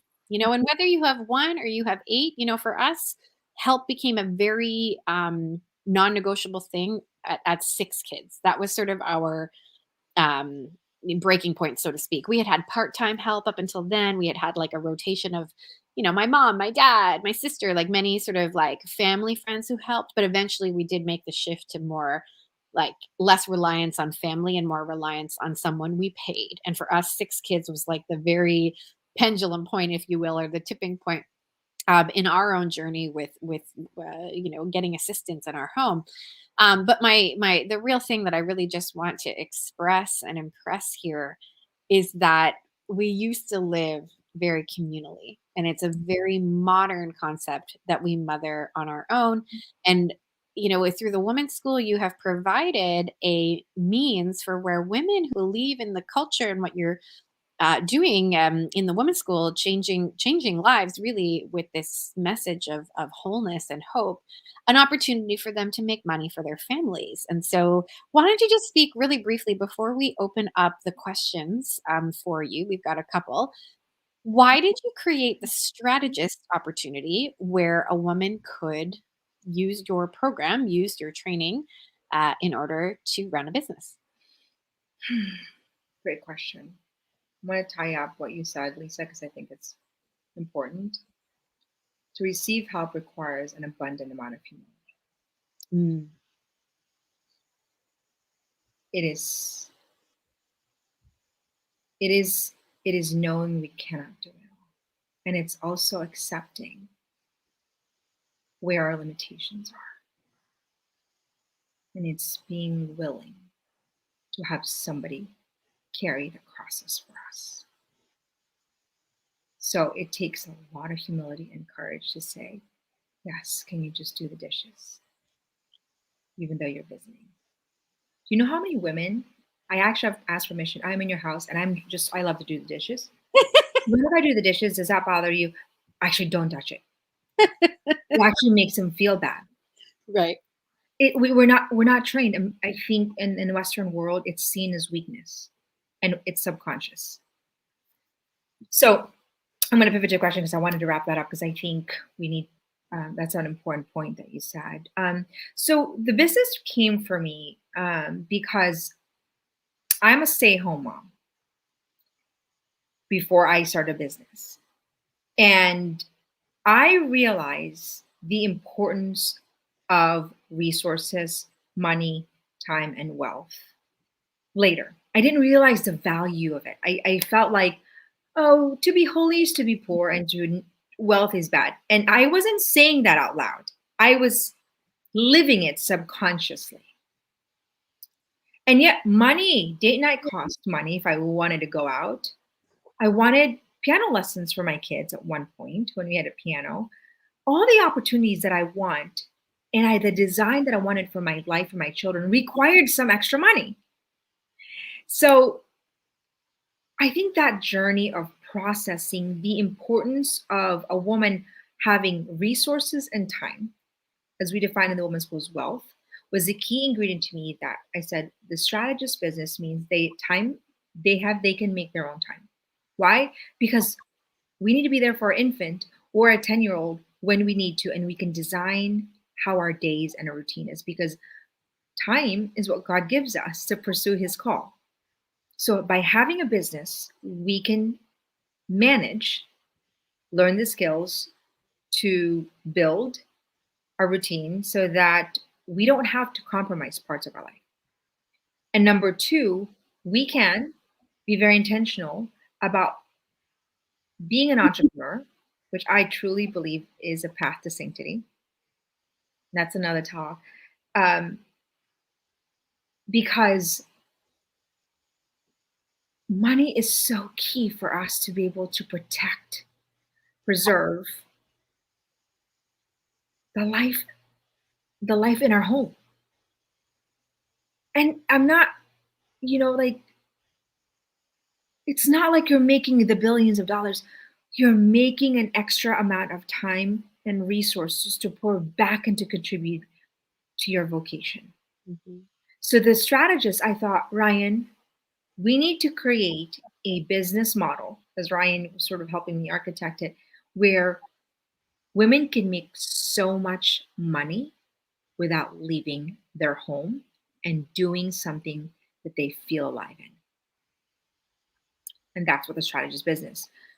The work is about rebuilding women's worth from the inside out. It's massive, it's huge, but yet it's so personal because you get to have right at the heart of women, and you get to make a lot of money. And there's no cap. You can, as a strategist, you can build a business, you can train one-on-one private strategy, you can have mastermind, and we're going to expand and say, okay, you want a workshop model, and we're hoping to go into bigger corporations. So as a strategist, I want no limits in the possibility for them to create abundant resources to pour back into their vocation, to pour back into their children, to, what my dreams are saying, I want to be able to create a culture of modesty with my children. And I remember, gosh, who was it? It was a Catholic speaker. She spoke to me. She said, I bought my children quality clothes. That was more money. Mhm. But my condition was that it was modest. Mhm. So it was I'm like, okay, I need to do that. Okay, I need to make sure I invest. So these things are, it's the purpose of wealth is for contribution, both time and resources. So that's where the strategy opportunity, and then on top of that, we need to make our own time. I want to be there for my 2-year-old when he naps. I want to be the one to put them down for a nap. I want to have the freedom to say, he's sick, I'm going to be with him, I'm just going to hold him. So I think that's what this business is, and it's got that trifecta. It's purpose, it's got wealth, and you can do it on your time. Absolutely. And I want to just pause before we get to, well, two things. Number one, speaking of work-life integration, my darling husband, can we make sure the baby is actually physically in bed? Because he's on next. And so we have to make sure. So real-time work-life integration happening right here, right now. But I wanted to share really quickly the, forgive me as I figure this out. We're in your portal, we have several interviews on wealth, and they are so good, like so good. So I'm just going to actually, as I share my screen here. So as you can see, this is what the inside of the portal when you go to the possibilitymomconference.com, and you can see Ryan and January's. Let's just take a really quick peek here. Ryan and January's talk. Designing a business that protects your family's peace instead of stealing from it. And right below it, you can actually see where I offer a video on what it's like to become a strategist and what is involved. So if that opportunity, if you want to earn money and exponential money, if I may be very candid, really a lot of potential. I want to invite you to check out that video. But the concepts that January is talking about are very much right here. And there's some incredible interviews. Amy and Stu McLaren, who beautifully have used their wealth to build 15 schools in Kenya. We talk in this interview with them about a mentor of mine, or someone I admire rather, Tom Monahan, who founded the town that January and I live in and has given so incredibly to different different causes that he believes in. And then I really want people to take a look at Amanda Teixeira's interview, Why Money is Not Evil, and that you can change your money mindset and make money for good. So I really want to encourage people to go watch those videos over in the portal. All right, January. Just want to acknowledge some of these great people who are here. We've got Tess watching from Singapore. Hello, Tess. It must be, I guess, your early morning, if I'm not mistaken. Welcome, Tess. Okay, so one question that I think is really interesting and worth defining is from Jacqueline. What is the difference between work life integration and work life balance? So, if you were to define that succinctly, January, for us, how would you define it? I would say that work-life balance is not seeing the impact of our home life impacting our work life, or work life impacting our home life. Mm, So it's separated.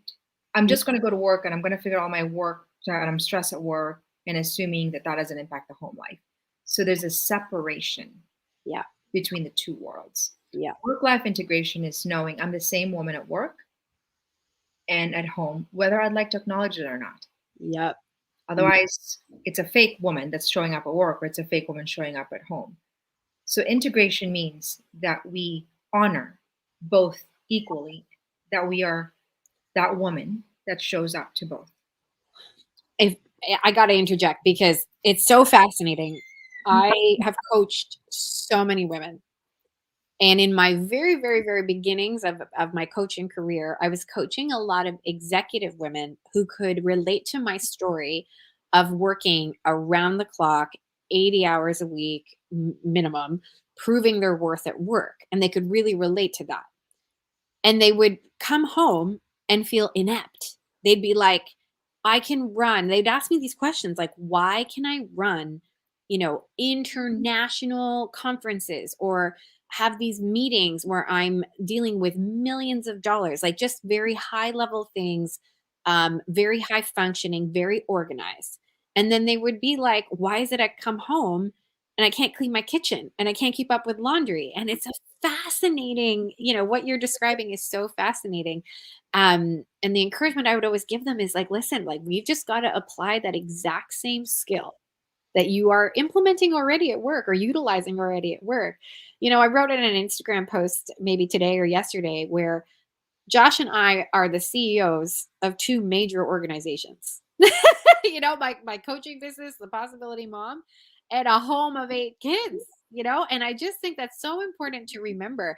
The slight sort of lens that I would put on it for me, it's this pursuit of if you are spending 5 hours at work, you need to spend 5 hours at home. That's to me where it's like not logical because there are naturally going to be times like right now, this preparing for this summit was a significant work time. There was more time away from my children, but I've designed my business so that there are times when I work literally 2 to 3 hours a day. And then I'm able to, when they walk in the door from school, able to greet them with like a homemade snack and be very languid. January Donovan, my favorite thing in life is to be languid. Everybody write down this word, languid. Like, and if you don't know what the word means, I just love it because even when you say it, it's like the feeling. Like relax, like you're not rushing. There's no hustle when you're languid. I love charcuterie boards. You know this about me. I'm constantly like, I bring cheese boards everywhere I go because it's languid. You can't just you don't take a bowl and then just like eat it real quick. It's like, I'm going to pick at some cheese and then I'm going to pick at some berries and then I'm going to come back and get some of that nice dip. Oh, it's my favorite thing ever. Okay. So, thank you so much for that. And it's just the truth. We are the same person. We are at work as we are at home and vice versa. Like, and there's some other really incredible interviews where, one of them that comes to mind, Megan Baker, she talks about how actually her work, they work on a farm. And so it's very integrated. Like her kids are part of the farm work. Her kids are part of the harvest. And I know you and I are very much like that. Our children come alongside us in many things that we do. Okay. So question here. is along the same lines of everything we're talking, but I feel like there's a specific thing she's looking for. So how do you balance rest, work, and kids? I'm finding this the impossible dance. And for clarity, we have no family around and no money yet to pay sitters regularly. So January, what would you say to this beautiful mama? Well, thank you for your humility and sincere question, because I think that um, the first part that we need to do is to acknowledge that it's a challenge, that that this is something that's not easy, and I don't think it's necessarily a walk in the park to try to put all these together. I would say that the first thing that we need to do is to study our mindset. Our mindset have they shape our perception, um, their belief system. So if I think I can, I'm right. If I think I can't, I'm right too. And there's a neurological explanation for it Mhm. that I can't get to here. So the first thing we need to do is to study our mind. That's why in the women's school we talk about mindset plus skill set. Right. So that's the first thing I would go. The second part now is we need to go to skill building. What are the skills that are necessary to create the work life integration? And if you go into the women's school, if you look at the wheel of wholeness, you can take the quiz. Is it the environment? Is it intimacy? There's a whole process that we need to kind of look at every arena of our life and make a decision and saying which is my entry tackle point. Mhm. And so, because it's like, how do you build an arc? How do you build a tall building? Because what you're saying here is that how do I balance work, kids? I mean, it's a mountainous question. It's a design. It's an architecture. So you have to first imagine this architecture and make sure, okay, this is what I would want. That's what I'm talking about, the mindset. And then the second part is like, okay, kitchen skills. Is it boundary skills for my kids? Is it learning how to go to my 2-year-old and say, you may not do that. That's not okay. And go to my 5-year-old and be like, oh, come sit in my lap and have no transition. I mean, like the transition is a split second. That's a skill that our frustration with one child doesn't care, another child doesn't care in the kitchen or our relationship or our work. That's a skill. So that's the what I'm talking about is that first our mindset and our skill set. And I wish I could just give you kind of like here. I think it's a mountainous questions because it's the ultimate question is how do we do this? Mhm. How do we design a life that gives life and not rob us of life? And my invitation to anybody here is that we have to take seriously the woman we are designing and the woman that we are to become. It's not a side thing. It is investing in who we need to become first, because when we don't, our children, our relationship, every part of our life, our call, our work suffers because we're not whole. And that's we need to start with filling our cup. The well has to be full. And that's what invitation is, that we form ourselves and that's how we give more of ourselves. And I know that's not the answer that you want, but I hope that this is the invitation to a call of saying, okay, let me just take my growth seriously. What the question poses to me is, well, how could we make it? That's the thing. I think that I having 8 children for me, that's just always been the question. It's just like, well, how could we do it? All right, well, like that. I think just a natural thing of having so many children, we're constantly looking for a unique way to approach something. It's just a reality. We're approaching things differently as moms of many Yeah. than perhaps if we had one, right? But I just sort of that's where my mind goes on that question is, well, how could we get you some money so that you could, and this is something I talk a lot about in my business coaching with moms. How can you build a business in the beginning when you don't have income coming? How can you do it in the margins of your motherhood when a baby is sleeping or getting up early?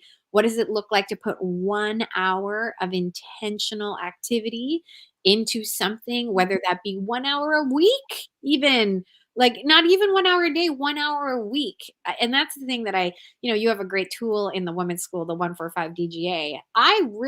It's the hill I'm going to die on, January Donovan. Like, I really just believe that it comes down to that intention. If the result that you want is a certain number, let's say it's $500 a month even, and you have 1 hour a week to do it, I will die on the hill that there is a way if that's God's will for your life. Mhm. And I will also die on the hill that maybe it'll take you a little bit longer than if you had 5 hours a week, let's say, but the progress you will make will still be so worth it because you'll be further along in your journey to entrepreneurship than you were without any activity, Yeah, you know? that's a beautiful point. Oh, I could But even like I think the point that you're saying, it might take longer, but you haven't also compromised the different parts of your arena. That's where I am. Because, okay, I'm like, Ryan, God needs us. We need to build this ark and we need to build it yesterday. Oh, I have an infant. So I have to constantly saying, well, today we're building this part. And that's, that's okay because I'm present to my children. And so I think, but that's a constant, I think, reminding of ourselves, yeah. That's a really important thing to mention too, that I believe integration is almost outside of time. So meaning you and I have seasons where we are breastfeeding or maybe like a little bit more home base where maybe we're not traveling as much away from an infant, like maybe where infants are coming with us. And then we have seasons where we can be a bit more hands free because the baby is old enough or what have you. We haven't had the next child yet, all the kind of things, right? We're golden. Anyway.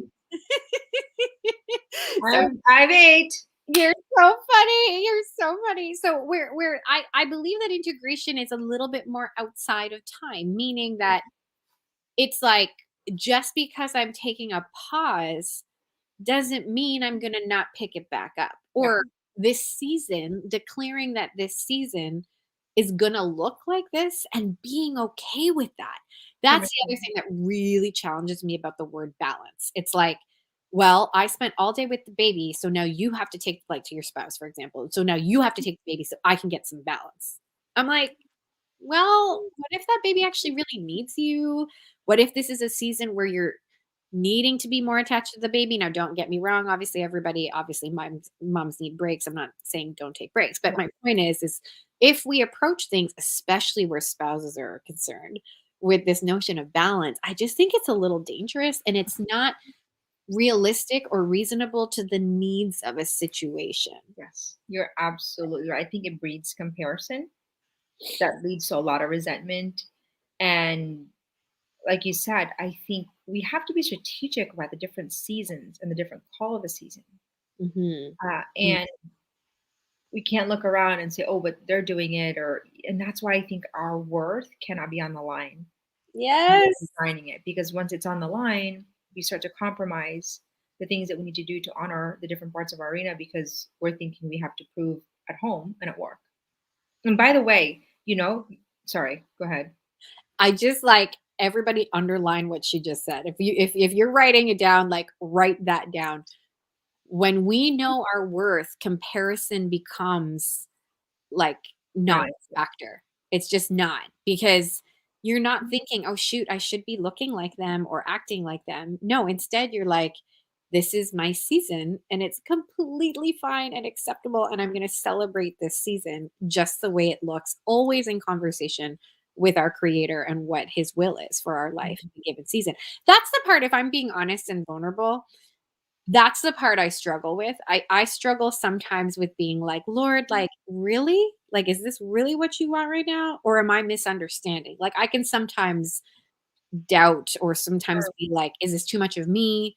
Is this not enough of you? Like, I have to, and this is where good spiritual direction, this is where good mentors, good coaching, clinging to, faith practices, all the kinds of things. Okay, I really want to respect your time. And there's one question that I think is really good here. My biggest struggle is trying, but not succeeding yet in being minimalist and creating a nurturing home. Have you got any tips? P.S. Thanks so much for the woman's school. It is life-changing. So, Wow. I've spent a lot of time in your home. I love spending time in your home. It always smells good. If I may, it always smells good. You always have some kind of essential oil or some kind of like delicious thing cooking in your home. So tips on a nurturing home. So tips on nurturing home, is that what it is? But not succeeding. So I think there's a part of foundational work where you're not going to see anything. So if you're building a home, you're digging and you're building the hardest work and you see nothing. Keep building. So if you have that image in your mind, the women's school was designed 20 years ago in my mind. There was no infrastructure until 2.5 years ago. So if you can own that and understand that foundation will not have anything. If you want to think about it, your first trimester, nobody might know you're pregnant, but you're feeling all the pains of pregnancy. Okay, so that's how you kind of see it. So keep going. So I guess, creating a nurturing. So if you're not succeeding, so number 2 that I always tell ladies, find a role model who is living the life that you desire. It's like that's what we should use social media for, is not for comparison. It should be for admiration. Because then you can take pointers and be like, oh, okay, that's how you do it, right? Have you got any tips for minimalist creating? So I am constantly decluttering. I have a giveaway in my mudroom. I have a giveaway in my mudroom. I have a giveaway bin upstairs. And I ask myself, is somebody going to use this? Because my children are not going to use it. And I always actually challenge myself for generosity. And I always say, somebody's going to need it. Somebody's going to need it. So I almost make it part of my week. I don't always get to it, and I include my children to declutter. Number 2, I have a storage of things, whether it's toys or blankets, so that I don't put everything where my children can just take it. So I don't actually have bins. I mean, I might have the container because I feel like they're not actually using and respecting the material. Yeah. When you've got bins or just throwing things. So I just take most of it away, and then I put one thing. So if the drawer has one thing. I have messy drawers. I have a junk drawer. But I'm just saying, like, for the most part, you want to just have one thing and put everything away or give it away. So that's, I think, another thing. I like, I'm always cooking. So I'm always like, does my home smell like just food or fish or whatever? So I found like a natural candle that just recently, I'll just put that in. We invested in music where you can listen to the house and the whole house. So you'll usually come into my house. We've done it for a decade. You just have music, because I think those little things matter. Like Pia, okay, this is one thing with help. If you can't pay for help when you have older children, I am constantly asking my children for help. Like they just know it. I'm on Rock Patrol. I'm on VV Patrol. There's the names of my children. I'm in the Kitchen Patrol, Mom. So they just know, like, that's a non-negotiable. You're patrolling that, and you can't go out until that patrol is finished, period. I need you to be, I'm constantly certain, Chuck Ryan, this is a season, you're in charge of Vivi's hair.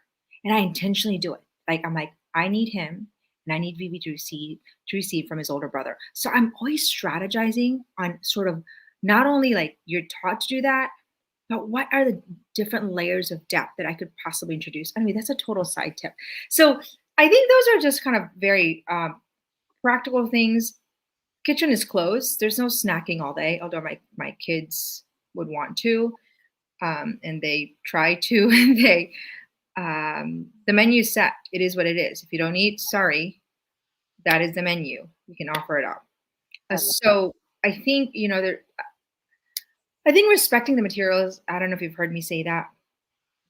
Respecting materials, what I mean by that in a very practical level is that we need to teach our children how to use materials. Couches are not for jumping. If you want to throw this, go get a ball. Let me give you a ball instead. Couches are not for throwing, here's a ball. I mean, I've got a 2-year-old right now, so I'm constantly thinking, if he's biting, he needs an apple to bite. If he's throwing, he needs a ball. Yeah. This is how we use the material. So I'm teaching them how to use material. When I leave, like, I'm asking this question, I sound like a broken record. Can you just observe the room right now? Is it how it's supposed to be?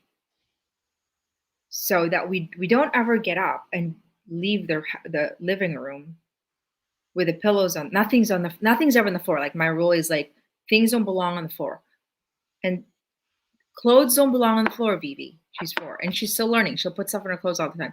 Of Clothes course. don't belong on the floor. So these are kind of like little things that are so micro, but they kind of all add up. And I'm still battling it. I'm just like, I sound like a broken record. But they have lasting impact, and it is like, and they're compounding skills, right? When we can teach one, you can teach more when older children are teaching younger children. You're starting to develop this culture of how we treat our home. And it's a big thing I've learned from you, how to have a home that is tidy and clutter free and all the things. January, I'm so grateful for you moving date night, because believe you me, I know how sacred you guys keep these date nights. So thank you so much for being flexible. And I just grateful. I want to encourage everybody to check out Ryan and January's interview inside of your portal and the work they are doing in the Women's School. All right, January, have an amazing evening. Thank you so much. Thank you. Bye. So I'm curious, and I want to hear in the comments if you are thinking, my husband would never be on board with that. Like it just, whether it's the working together, whether it's the home, whether it's a myriad of things, if you are having the thought, there is no way my husband would be on board, or there is no way I could get my kids on board, or there is no way, I can ever reach that level. I'd love for you to share very vulnerably, if you'd be willing, in the comments. We are about to welcome the one and only Josh, kidding. The best husband ever. I wrote this caption right here below. And I am just so excited to bring him on to the Possibility Mom Business Summit, because I do think that what we've just talked about, if you want to have a work life that is integrated, there need to be some discussions with your partner in crime. And it was a very big source of wounding for me. We didn't do it very well in the beginning. And it is something that we are constantly working on. So please help me welcome to the Possibility Mom Business Summit, the one and only Joshua Canning. Hello, ladies.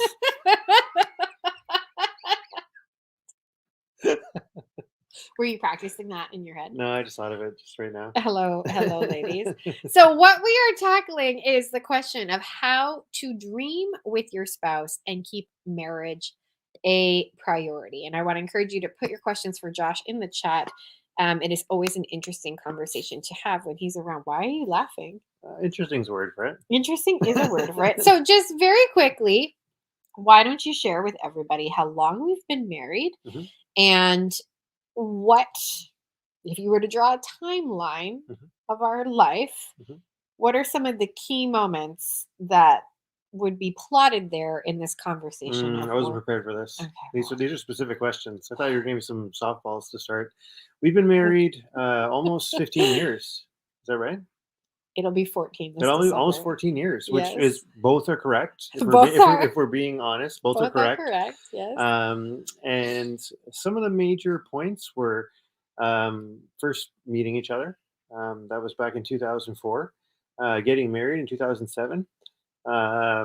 Lisa exploring her kind of entrepreneurial heart for a number of years in those early years, me working full time.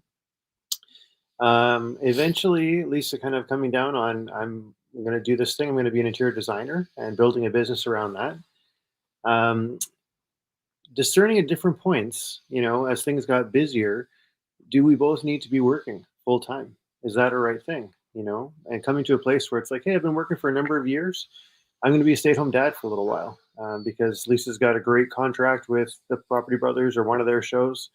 Let's do that for a while. And then continuing to kind of, over time, just discern where the season was at and who should be working full time. Should we both be working full time? Do we need more help to support this? And then eventually, a couple of years ago, coming into a place where the real feeling was the work Lisa's doing is really important. And I think it's important to put our efforts behind that and step away from other a certain level of other demands so that I can be free for the kids and to help and assist in Lisa's work in any way that I can. So But I want to be very transparent that in that beginning stage that Josh described, when I was doing my Property Brothers sort of season, working in television, mhm. it was our time of greatest struggle. Well, in this regard, we've had a couple of times of struggle, but when it comes to work life integration, balance, whatever you want to call it, Mhm. that was a very challenging time. Why was it so challenging?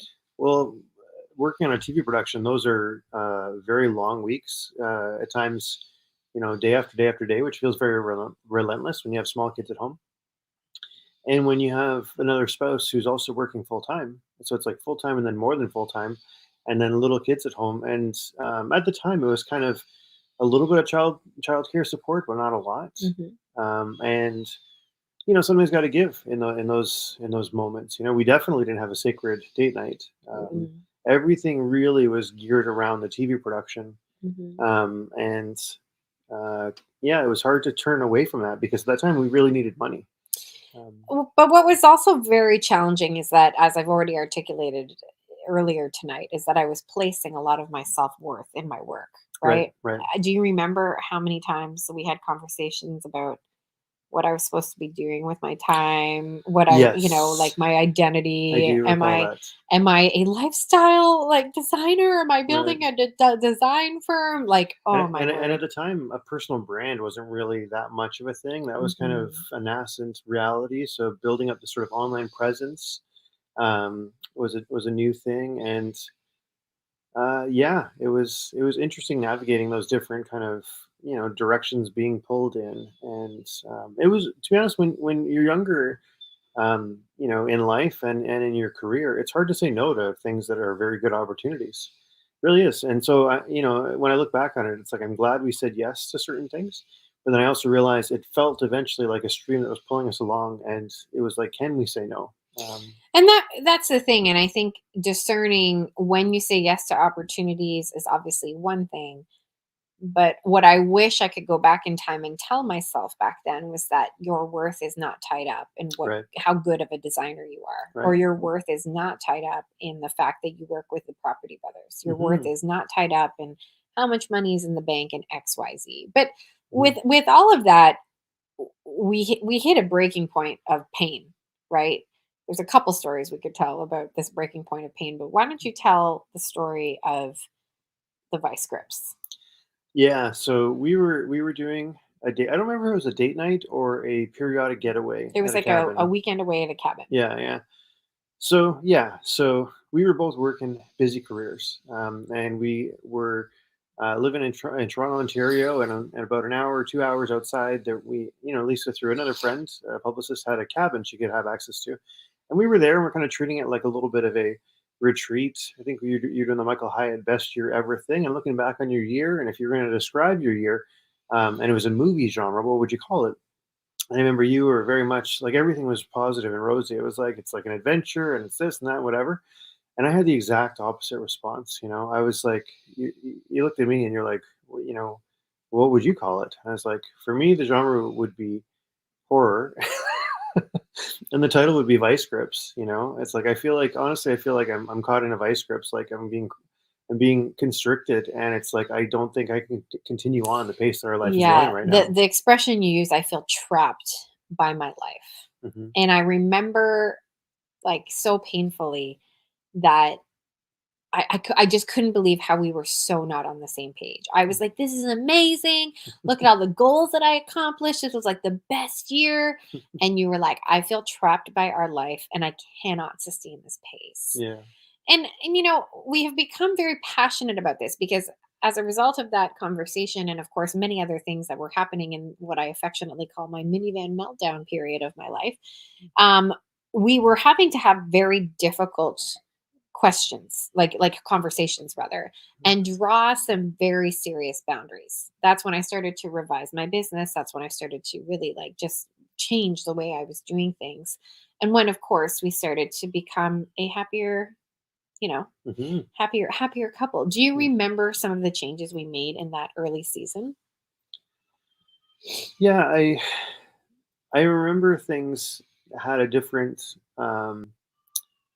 like focal point. Like I said, at the time, it seems like we just had to get through this season.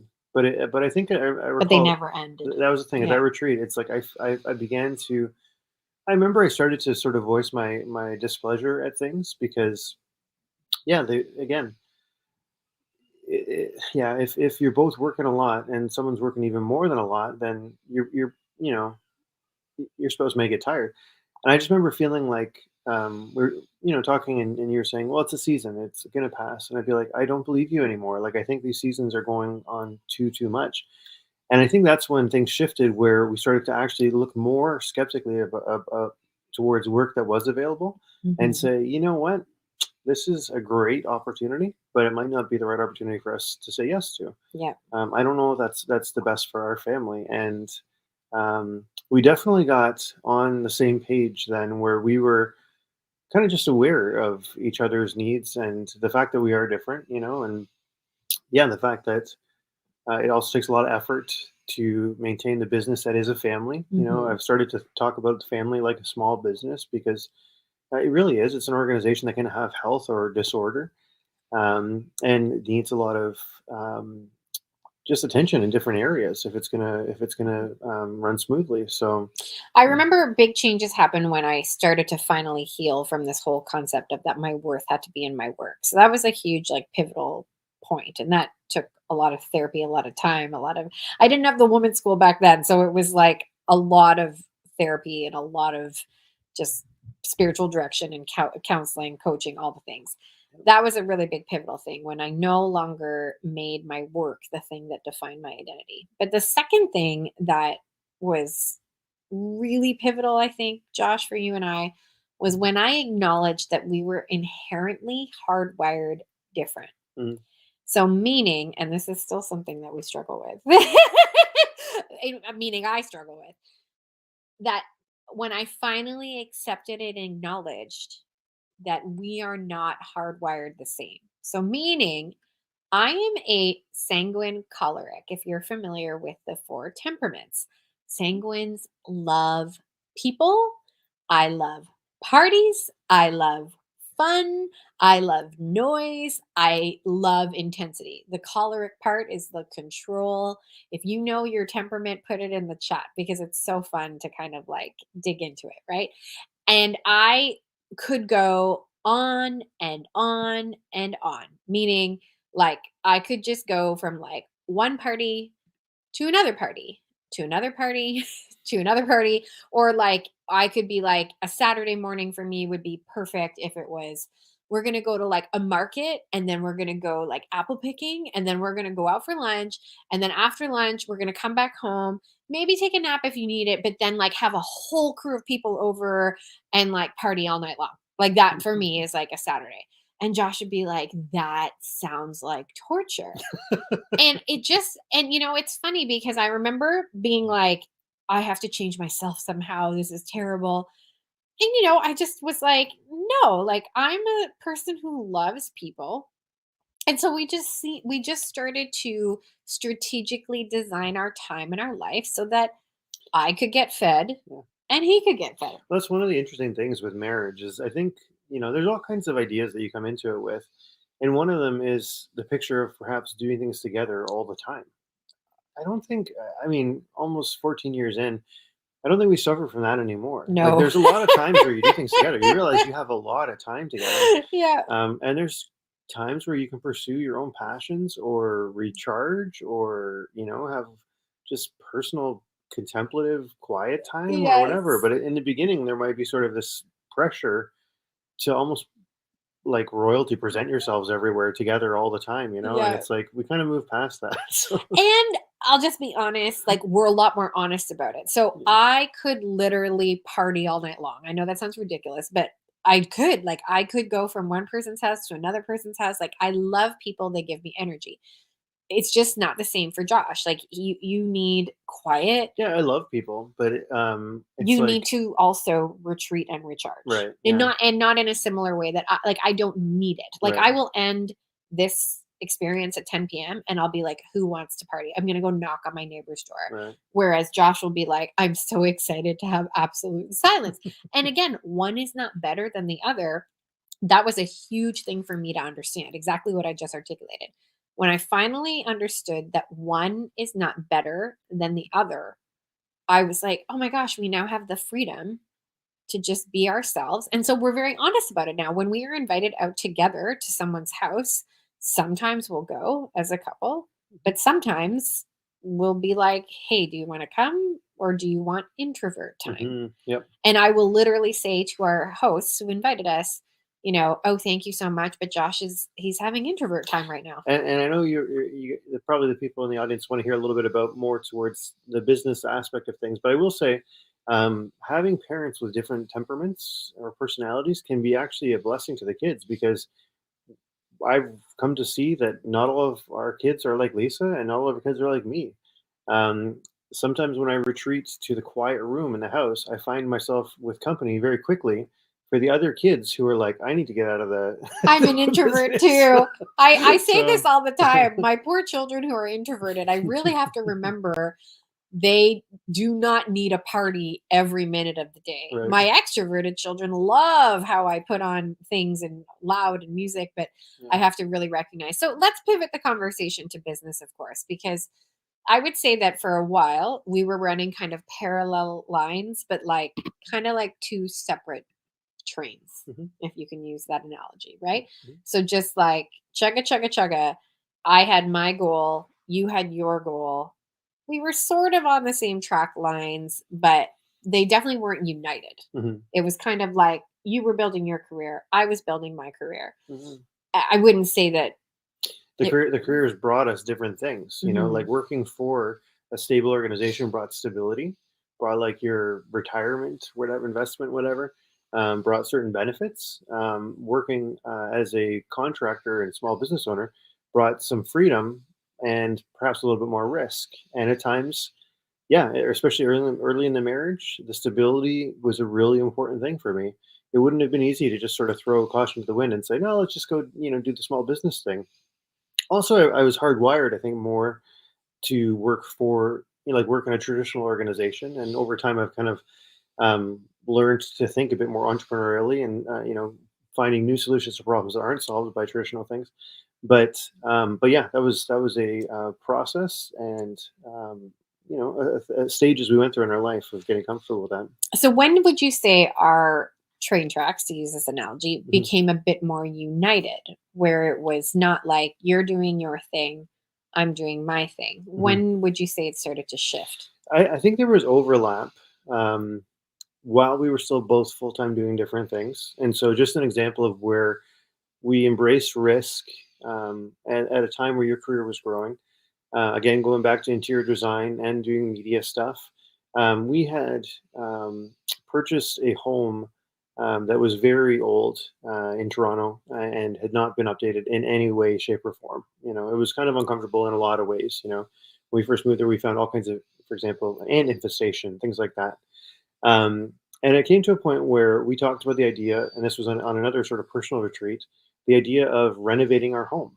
And we were thinking about it like strategically. Well, it'll be obviously be better for us to live in a renovated home. It also will impact the property value and yada yada yada. But it was a risk in that the renovation costs, the way that we wanted to do it, was almost, I think it was over 50% of the actual cost, original cost of the home. So it was like money that was like way Mhm. out there for us. Um, but you also had the idea of working with partners and creating a little docu series about it, which was really Mhm. interesting. A 3-part docu series about a young family renovating a home, and we did it. Yes. So I got on board on that, and I did things that were uncomfortable for me, like being on camera and talking about it, like in an HGTV show, um, while working full time with a new church organization. And so there was kind of a place where we started to say, like, hey, this is kind of risky, this is kind of wild, but this is in line with where your career is going. Mhm. Television, Mhm. design, let's do this thing. Mhm. And it ended up being a great thing. It's again, the I remember the numbers terrified us. Like, we prayed, we cried, we were like terrified, right? But it ended up being a really good thing that did benefit our family and benefit the property value of our home, and opened up future dreams in the future. That Mhm. was one kind of important step, and then later ones came later on where, do you want me to keep going with when I was on parental leave? Well, I mean, I think just an important thing to note here is that you worked a traditional job basically for most of our marriage. Yeah. And I was, for most of our marriage, entrepreneurial. And for a lot of the women that I coach, there is this tension between an entrepreneur being like a hobby almost, Mhm. and like maybe not a real job. Not that you ever said that, but that's definitely something that I hear in conversations, in my Instagram DMs. Um, just this concept of like, well, that's just like a side thing. Right, right. And I think there were times in our careers where you looked at my stuff kind of like, oh, that's just like an interest, or it's maybe not going to be financially stable. But Mhm. you had an experience where you were like, oh, I think Lisa's onto something. And I would say that was the first time we really were on the same page. So, Right, right. what happened when you went to Florida? Talk about work life integration. Yeah. What led you to Florida, and what did you experience at this conference in Florida? Okay. I feel like I should back up a little bit because I do want to tell the story. But when we first got married, you were from like an arts background and had all kinds of different creative passions and designs. And I would say in the beginning, again, we had no money. I was working full time. There wasn't a lot of like clarity Mm-hmm. in where to lay those artistic passions. Mm-hmm. So it would be very hard to sort of jump on board and say, let's put everything behind this sort of, not fully formed idea. Mm-hmm. But over time, so you worked in TV productions, you started an interior design business, you found new passions emerging with regards to not just the design of a home, but helping a woman design her life and design her, helping a mom design what works for her family. Mm-hmm. That got very clear over time to you and to me. Mm-hmm. I could see, how that was really becoming something that was needed in the world, and also viable. Like it could become something that could really benefit the world, but also um, make enough that we wouldn't be in vice grips mode anymore. So I was on parental leave from a job I was doing. I'd been work with the organization about 5 years, and a conference came up. Ryan Levesque's Ask Method. Yeah, we had just had Phoebe, our seventh baby. We just had a baby. Lisa was registered for the conference, found out she couldn't go because they didn't have capacity for little babies to be at this conference. So Lisa said, "Why don't you go? It was pretty cheap. Just got to fly you down to Orlando." I was like, "Okay, that's kind of weird, but sure, I'll go. I'll go I to was like, Florida." go and like take notes and help my struggling business, because at the time it was a struggling internet-based business. I was like, Mhm. go and take notes and figure out how to make our company money. Right. Yeah, like we had been through one kind of Jeff Walker launch sequence thing. I don't even know if I'm saying that right, That's but okay. it's like we hadn't seen that this could be a viable thing. Even though we had an idea of the passion and the kind of the mission, it was like, but how do you actually make money online? Like, I don't get that. And then I went to this conference, and it kind of the light bulbs went off of, oh, this is how it works. This is how this world works. And the more I listened to it, the more I was thinking, oh man, Lisa's work, like we could employ this and it would rock. Like it would be amazing. And it even felt like I started to think about my own work I was doing in the church at the time. And I was like, I really believe that the job I'm doing is of dire importance, but I also believe I could be replaced, and it wouldn't destroy things. Like I somebody else could do my job. Mm. But as I was thinking about it, I was like, but I don't think anybody else could do what she's kind of set up to do. Like I felt like her work was crucial for the world, and if we didn't start to lay things behind that, then something would always be missing. And so that was a kind of a pivotal moment where I was like, you know what, I think I have to leave my job, because even though we had full time childcare at the time, Mhm. somebody has to be a available and really accessible parental presence to our kids. That's what I was thinking, and I think I'll go back and do that again, um, and we'll put it behind Lisa's work. There So was it's a really pivotal part of our story, because it was when belief became shared. And I think belief has such a role to play in entrepreneurship and the mindset of entrepreneurs. And so I want to share a video that is very near and dear to me and to this part of our story. because it really was the beginning of this shared belief.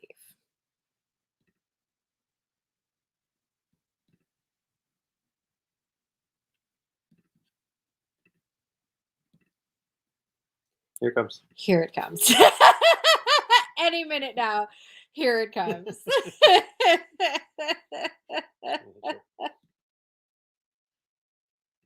All right. Thank you.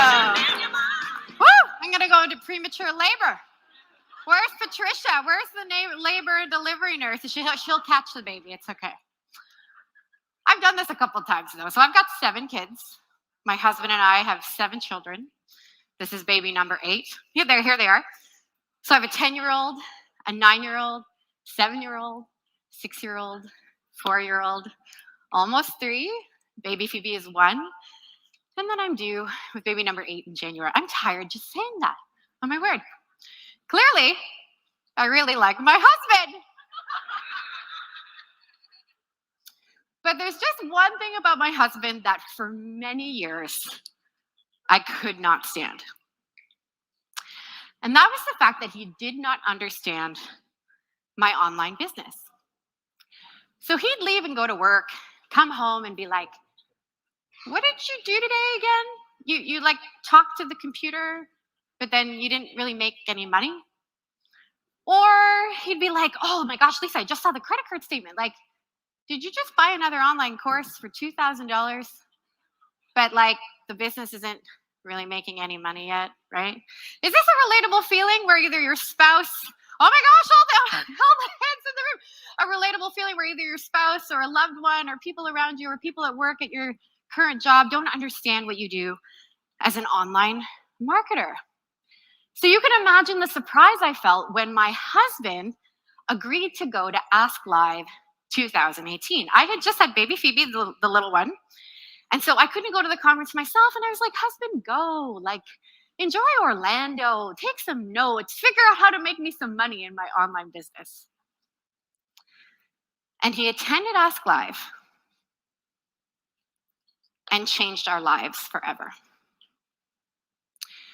Let me back it up a little bit. I had been practicing interior design in Toronto, Canada for many years. And I had built a career where I had an HGTV show, where I worked with the Property Brothers, where I had really built my career into something exciting. And at the exact same time as having all this success in my business, and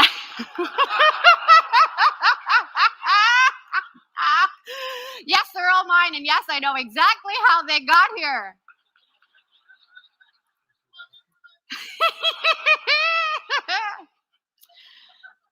And I definitely got to a point where I found it increasingly difficult to keep up with both parts of my life. And as a result, I had to become a master. I had to become a master at time management, energy management, priority management, how to make room for my marriage, make room for self-care, make room for the things that filled me up. And beautifully, this all got turned into a book, The Possibility Mom, How to Be a Great Mom and Pursue Your Dreams at the same time. And my online course, Conquer Your Calendar. So just before Ask Live last year, I launched Conquer Your Calendar for the first time. And let me tell you, I was armed with all the online courses I had purchased. I was armed with all the exuberance and positivity and just like all the gumption ever seen in an online entrepreneur. And I just kept telling myself, this is the thing that's going to make it. This is the thing that's going to change our lives. This is the thing that's going to take me someplace completely different. And I launched it to crickets. I launched it, and it didn't matter to me that people bought and that they liked it and it was helping their lives, but we barely broke even. It was not the epic, incredible launch that I thought it was going to be. It did not put the money in the bank that I thought it was going to. And it made me feel like a total failure. It made me feel like, gosh, you just can't do this. Gosh, you just don't have what it takes. gosh, you should just pack your bags and forget online entrepreneurship. So a couple weeks later, my husband is at Ask Live, and I will never forget this day and the phone call I got from him. So remember, my husband didn't really understand online entrepreneurship. He was like, what are you doing? And he calls me up and he says to me, I've signed you up for something called Ask Method Coaching. And I remember I was in my living room with my 7 children all around me.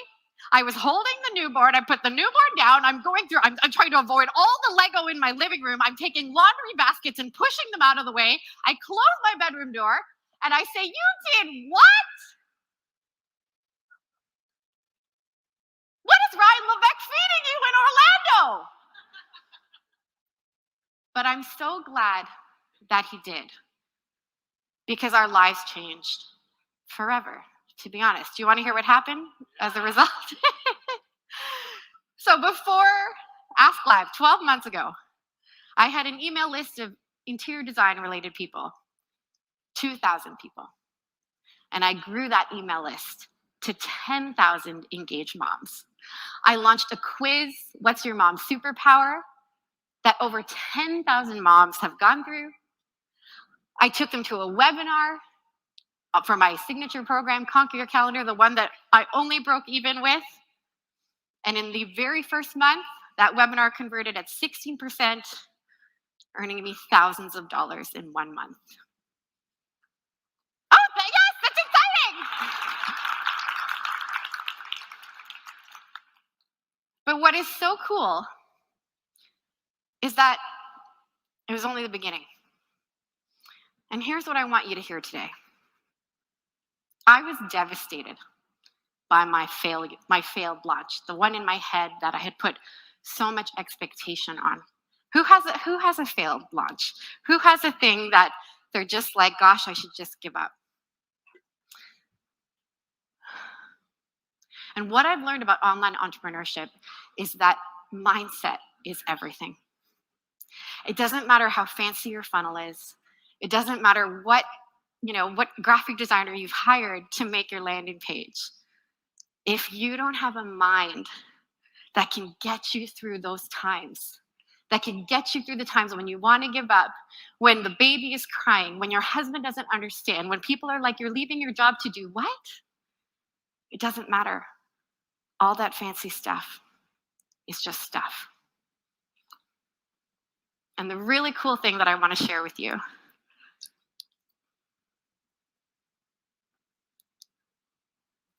was that at the end of the call that my husband made in Orlando, after I had avoided all the Lego and pushed away the laundry and closed my bedroom door, he said to me, Lisa, you're going to do the work. You're going to win at your online business. And at Ask Live 2019, you're going to be on the stage.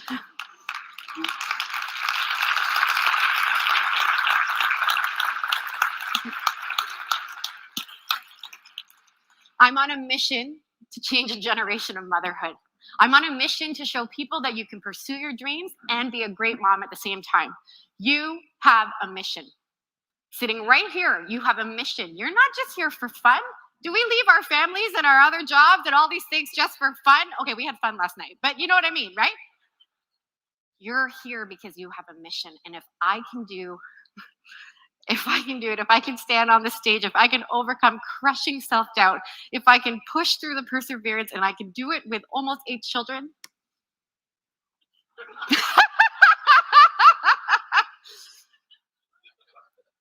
You can do it too. Can you do it? Do you want to do it? Is it sometimes fun to do it? Well, then stand up and help me welcome back to the stage, Mr. Are you crying? I get emotional with that. I'm fully crying. Yeah, I didn't remember that, to be honest. I'm fully crying. But the reason why I really wanted to bring this up was because of the belief part. Mhm. I didn't believe in myself. enough at that point. You know, Mhm. I didn't have the belief inside of me to feel like I could, you know, do it, that I could do the activities, that I could Mhm. not just buy courses, but actually do the work of Right, yeah, entrepreneurship, not just buy the courses, but do the work of entrepreneurship. right. And it took that experience of you having more belief than than I Mm. did Mhm. in myself. Mhm. And then, of course, we became a lot more united in the pursuit of entrepreneurship from Right, that time onward. right. We changed a lot of things. We you know, and not that it has been anything close to seamless by any Right. means. There's been a lot of learning, and But is this entrepreneurial life ever seamless? it is Like definitely not. isn't it like 10,000 iterations of like clarifying and Yeah. straightening the path? But it's like I followed this one guy, I forget his name, Jack Butcher, and he does this thing, visualize value, and it's like the perfectionist. It's like this tiny line that just stops, you know, and it's like I can't remember all of them, but the iterator, it's like it was like this, and it was like it wasn't. It was a lot more, but he got a lot farther, you know. And I think that's the life of building business. It's like you know you try and you iterate and you make it better and you try again and you keep going. But it's when you have a sense of the path forward, which I got from that conference. I had a sense that, you know what, we haven't tried a number of these things. They're clearer now. We can try these things. Then it was like, well, yeah, it would be a missed opportunity if we didn't put effort behind this. And so that meant, you know, at that time me leaving the job I was in. I mean, and we could tell so many more stories. Like we've now experienced where he's left employment to work fully with me, but then went back to employment in order to make finances make sense. Mm-hmm. We've had times when my business was very liquid, like very liquid in terms of funds. What does that mean? Making money? There's money. Okay. Yeah. When the business was making money, Yeah. not just going into debt or going into building, Right. which is fairly normal for the beginning stage, but where, you know, when we've had that and where we've had to make some very significant decisions about, again, you picking up work or what that looks like. And Yeah. so I wouldn't say that it's a, like a, It's not a math equation. Exactly. Although math is part of it. Again, it's a Yes. discernment thing, right? Math is part of it. You can't just say, like, I have this great idea. I also have all these mouths to feed, but I have this great idea, and Yeah. so let's just go. You know, I've got some like my great uncle was a priest, and he would say, you know, sometimes God speaks through the bank teller. You know, Yeah. so you do have to look at the reality on the ground and say, like, are we really in a position to make this kind of a risk? As I alluded to earlier, having renovated and sold our home put us in a better financial place to take risks. Were we not there, we might have taken a smaller risk or might have delayed a particular risk for a time. But that's again where I guess discernment comes in. Yeah, and we became simply comfortable with taking calculated, God driven, if you will, risk. So like really involving God in the conversation and constantly discerning. Before I open it up to questions, and we see there's some really, really good questions here for Josh.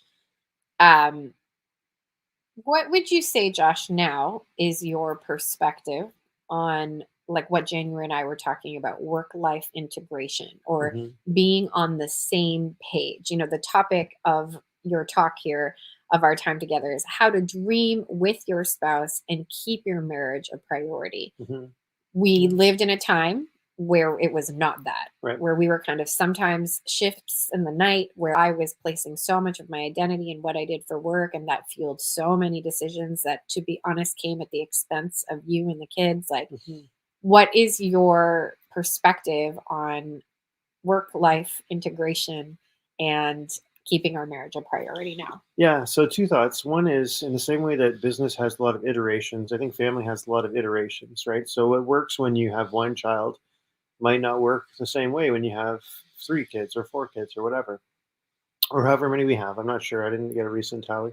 But you have to not let the things that are supporting the main thing become the main thing, right? And that's the challenge when you Say that are. again. You have to not let the things that are supporting the main thing become the main thing. So like Ah. when we were young and married, and one of the main concerns in our life was money. Mhm. It's very hard to say no to a way to get a lot more money, and sometimes that means working long hours. Or making sacrifices. I know some women in my life where the husbands work overseas or on oil rigs where they're Mhm. away from the family for 2 weeks at a time, but they make that choice specifically for a season. Yeah, exactly. And I think you have to know, like that there is a risk involved in that too. Like that can't if that becomes permanent, or if it's if it's taking too much from the relationship or the family, then even if it's blessing your family in terms of materials, it might not be the right thing. This is a question you have to ask, right? So when we were talking about when you told me about this topic earlier today, and by the way, thanks for letting me know that I was speaking on this conference by tagging me in your Instagram post with a schedule. That was helpful. But when We're on you the same page. It's a shared vision. So obviously, I'm happy to be here. I'm happy to be obviously, here. I was confirmed on Instagram, but um, but um, when we were talking about it, I had kind of the image of it's sort of like bullseye kind of concentric circles thing, right? I don't know if that's what they're called, but like imagine like three circles kind of going inward, and then in the middle. Okay, let's go from the outer. The outer might be like your work and your passions. So those things matter. You're not throwing those off the board, but they're peripheral compared to your family and the inner circle. And then in the middle of the circle, I do think it's the spouses. Like the mm, spouses have to not. When Jenny was saying that day night is sacred, you cannot put the marriage like at the service of the work or at the service of the family. The marriage is kind of the key thing. That's the vows that you made. That's the foundation. And so you have to keep that sacred. yeah, I have an incredible spiritual director, Father Damien. You are amazing. Thank you for putting up with all of my nonsense. And it was He's a holy man. interesting. He's a very holy man. I think I'd give him gray hairs. He has no hair actually, so I think I make him lose all his hair. But it's interesting because I have these conversations with him about motherhood and the pursuit of your primary vocation. And of course, because I don't want to lead any of my clients astray, I'm always asking questions about nature and nurture and how to spend time and how a mom should be spending her time. He's a very wise and very opinionated man, if I may. But he always corrects me when I say, the primary vocation of motherhood.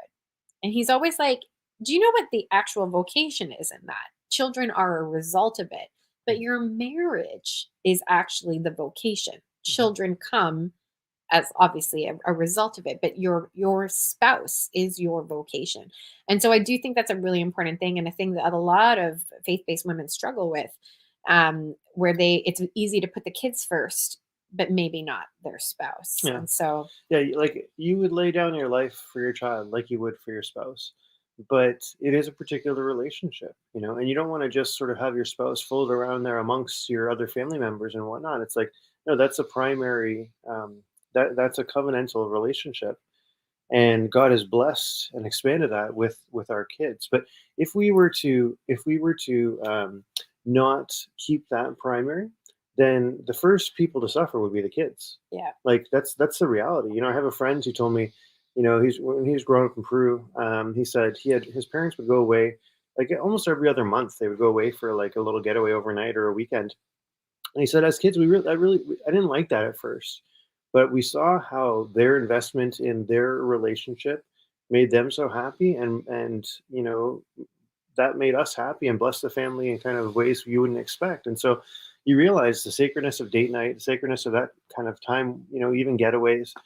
It matters, and it blesses the family as a whole. And then, as I said, like the next circle, the family, it's like you want to not let the work take too much away from your kids. If you're losing um, grasp of their needs and not able to nurture them in a particular way that they need to be loved and nurtured, then you're losing something. Even if there's these seasons where the business kind of is a little bit less regular and Mhm. encroaches a little bit, like when you're doing a conference, it's like sometimes it can go overtime and different things, but And bless you for having of grace with course, your very stubborn, very not as much as I challenged should, wife. but you remember that it's at the service of our family, Yeah. and if we had to lay down something, the first thing that I would lay down is work. rather than these Yeah. other things. Yeah. But work can be blessed and can be a good thing when done right. So, And work can lead you to sanctity. Oh my word. Alrighty. So first question we've got for Josh. Hi, how did you make the decision to not have a traditional job and join Lisa on her business endeavor? So we kind of already spoke to that a little bit, but yeah. perhaps expand. Yeah, so I thought that if I continue to work full time, for another organization, so a few different things that were, so one, I loved the work that I was doing. It was church work, it was evangelization, it meant a lot to me. But I did feel like I could be replaced in that, and it wouldn't be at a great cost. So I felt like that was an important thing. That mission would not suffer. But also, again, coming back to sort of the more sort of primary things, it's like if I continue to work and Lisa continues to work, there will be a bottleneck on Lisa's work, because I do believe there's certain gifts I could bring to her work. And I think there is only so far you can go as a solopreneur, although you can do a lot of work. Eventually, you may want to expand in different ways. And so I felt like I could do and support her in that way. And I didn't want to be wiped out when it was time to care for the kids. That's the thing. Yeah, like it is. I do think, I mean, again, for seasons, we have both worked and had supportive childcare, and that's been great. But when kids are really small, it's kind of like you want to be there a little bit more. And I thought that was something that I just felt particularly called to. Not that I feel like I'm a great stay-at-home parent by any means. Stop. I am less comfortable with that than I am with working full time. I'm just going to say that. And maybe I know some people feel like they're, that's a perfect role for them. I find it a little bit challenging, but I do also find there's a lot of joy in that. So, And it's an interesting question because we also looked at our giftings and like where we get energy. And there's an entire section inside of the Possibility Mom Business Summit in your portal where there's a whole thing on leveraging your strengths. And so we also looked at, I have a very high capacity for work. I don't know, like pregnancy doesn't always slow me down. I just really enjoy the sanguine in me, the choleric. I'm a hardwired for achievement. A lot of my strengths finder strengths are very achievement based, very action based. And so we also kind of looked at that. We were just like naturally in our strengths. I have a threshold for work that is very, what's the word? high. It's very high. And like stamina. I have a lot of stamina. Mhm. Whereas again, Josh, and this is just accepting our natural giftedness, Josh needs quiet. Yeah. Like- working from home again with COVID, man, that was tough for me. Like I was still doing some contract work and whatnot.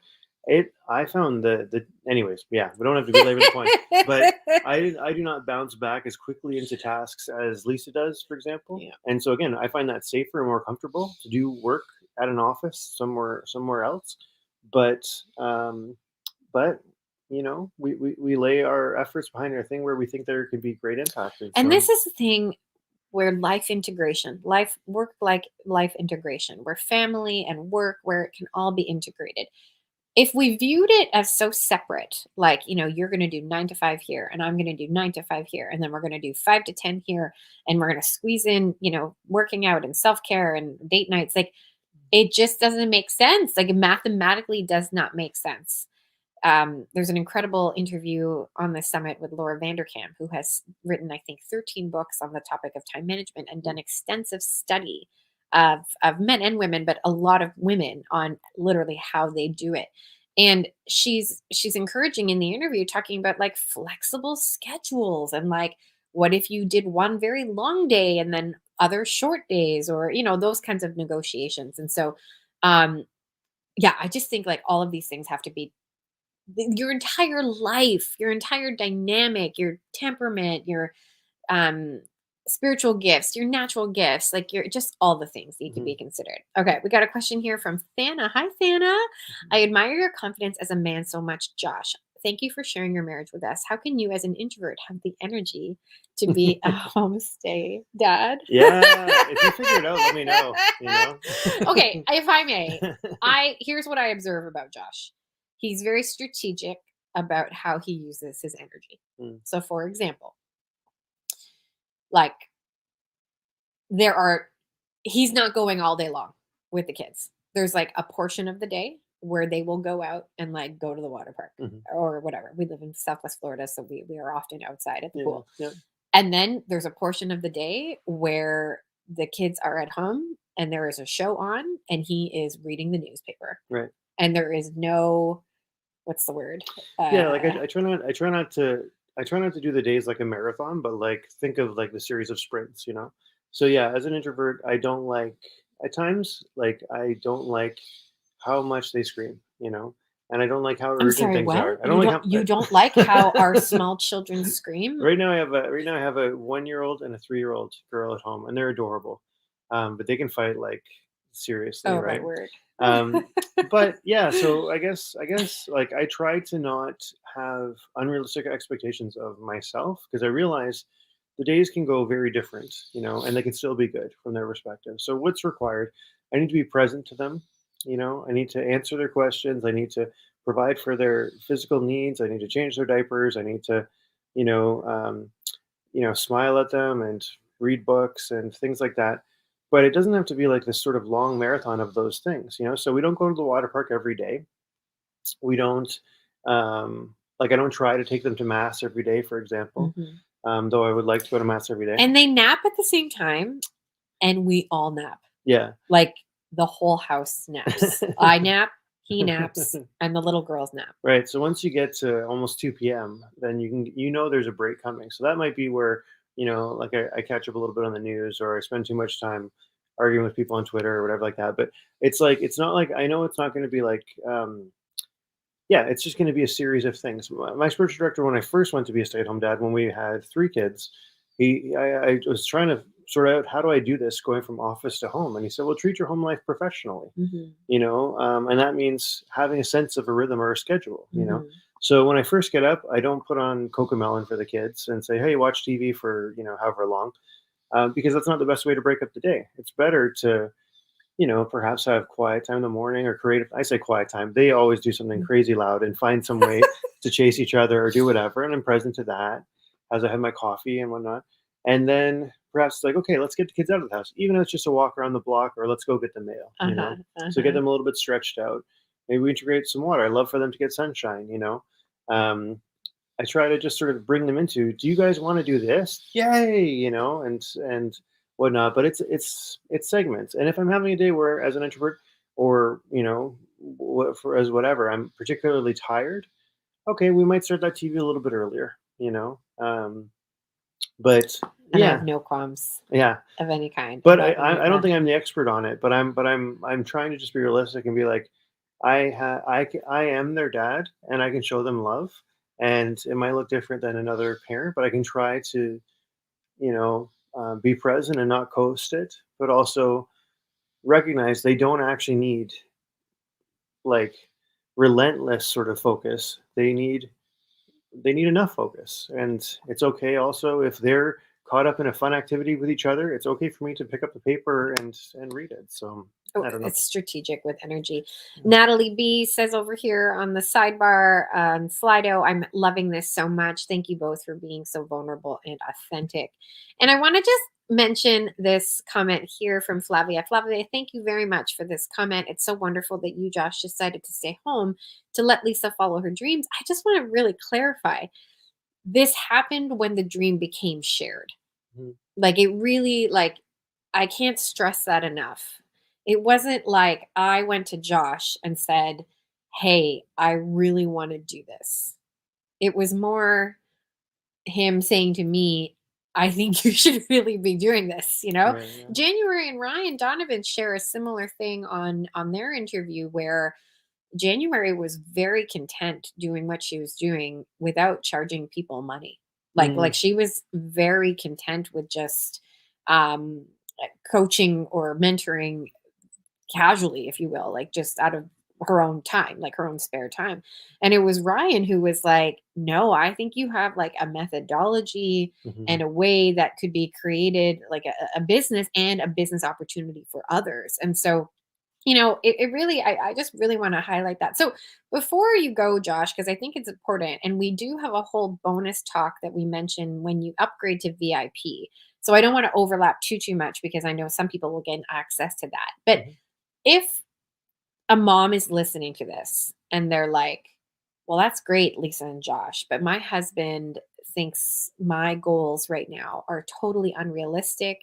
He doesn't see how it would ever be possible for me to make more time to, whatever it is, sell beauty counter or start a business or begin a design firm or whatever it is, become a Mhm. public speaker. Mhm. I'm so glad you guys figured it out, but like, that's just not my reality. What hope, as a spouse, like on the other side, Mhm.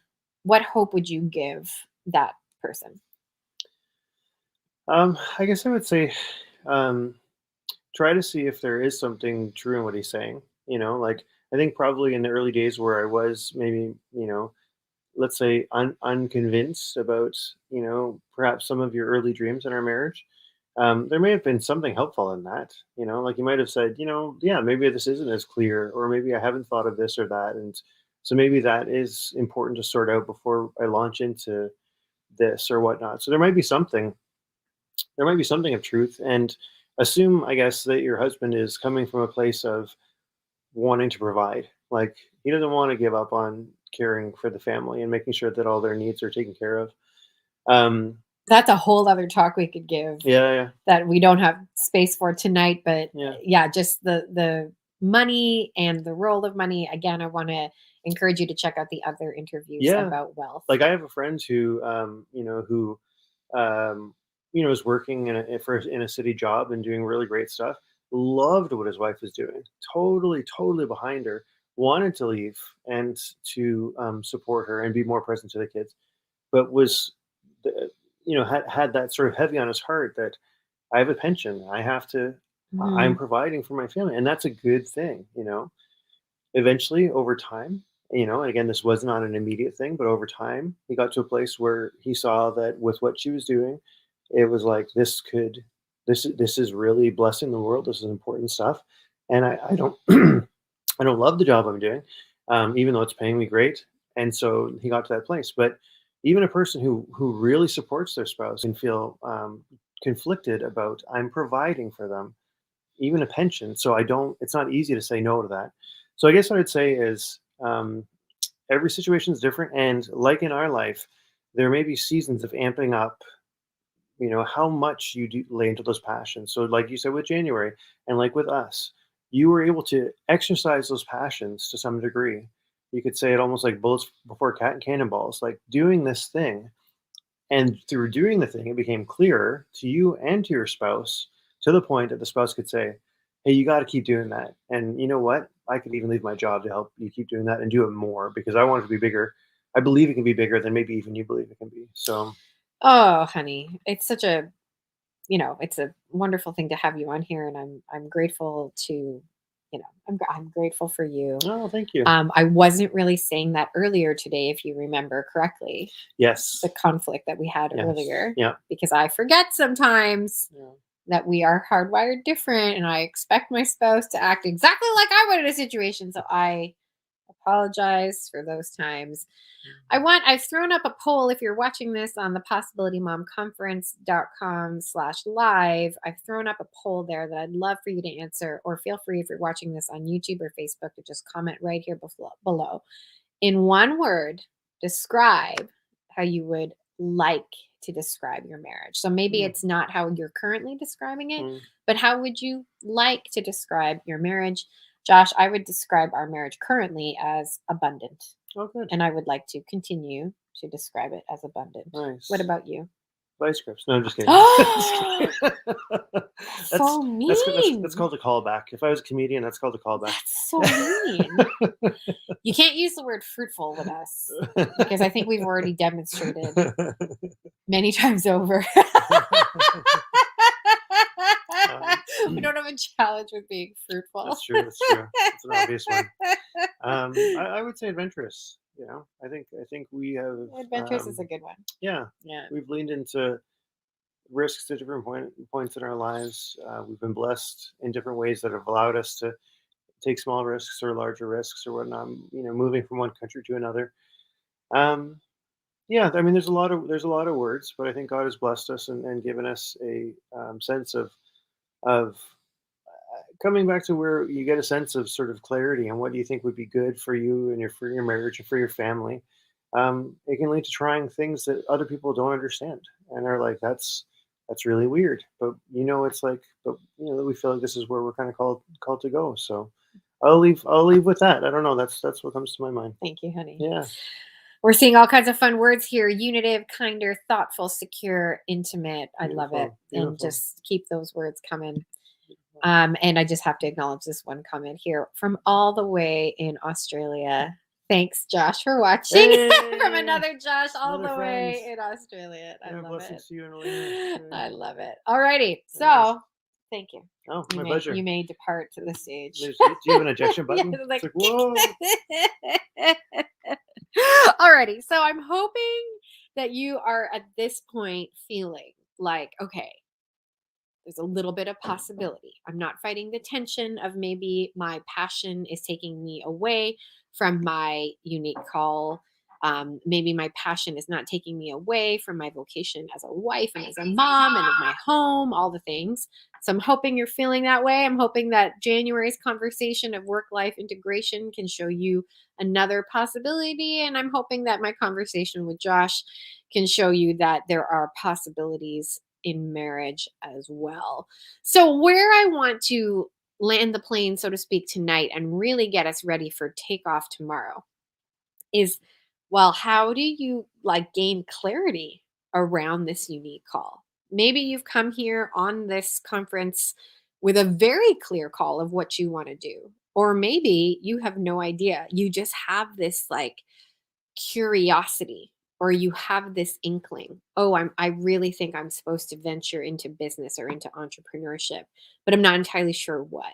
I want to give us 3 things to consider when getting clear on your unique call. And this is very much influenced by the coaching I have received from my mindset coaches over at Metanoia Catholic's Purgative Way program. And there are 3 things that when I work with my clients, I really do quite a bit of homework on, and I get them to do quite a bit of homework on. And I want to share those 3 things with you now.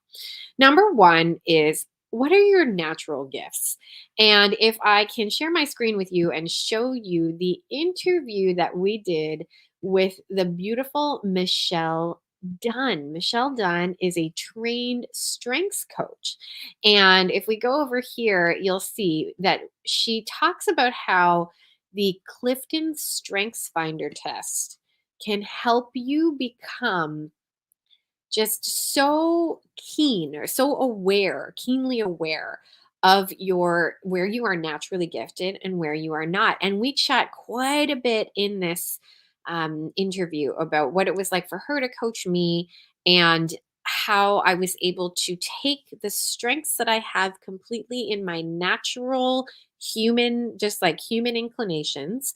It's an assessment that you can take that gives you your rankings out of 34 very human traits, all based on science.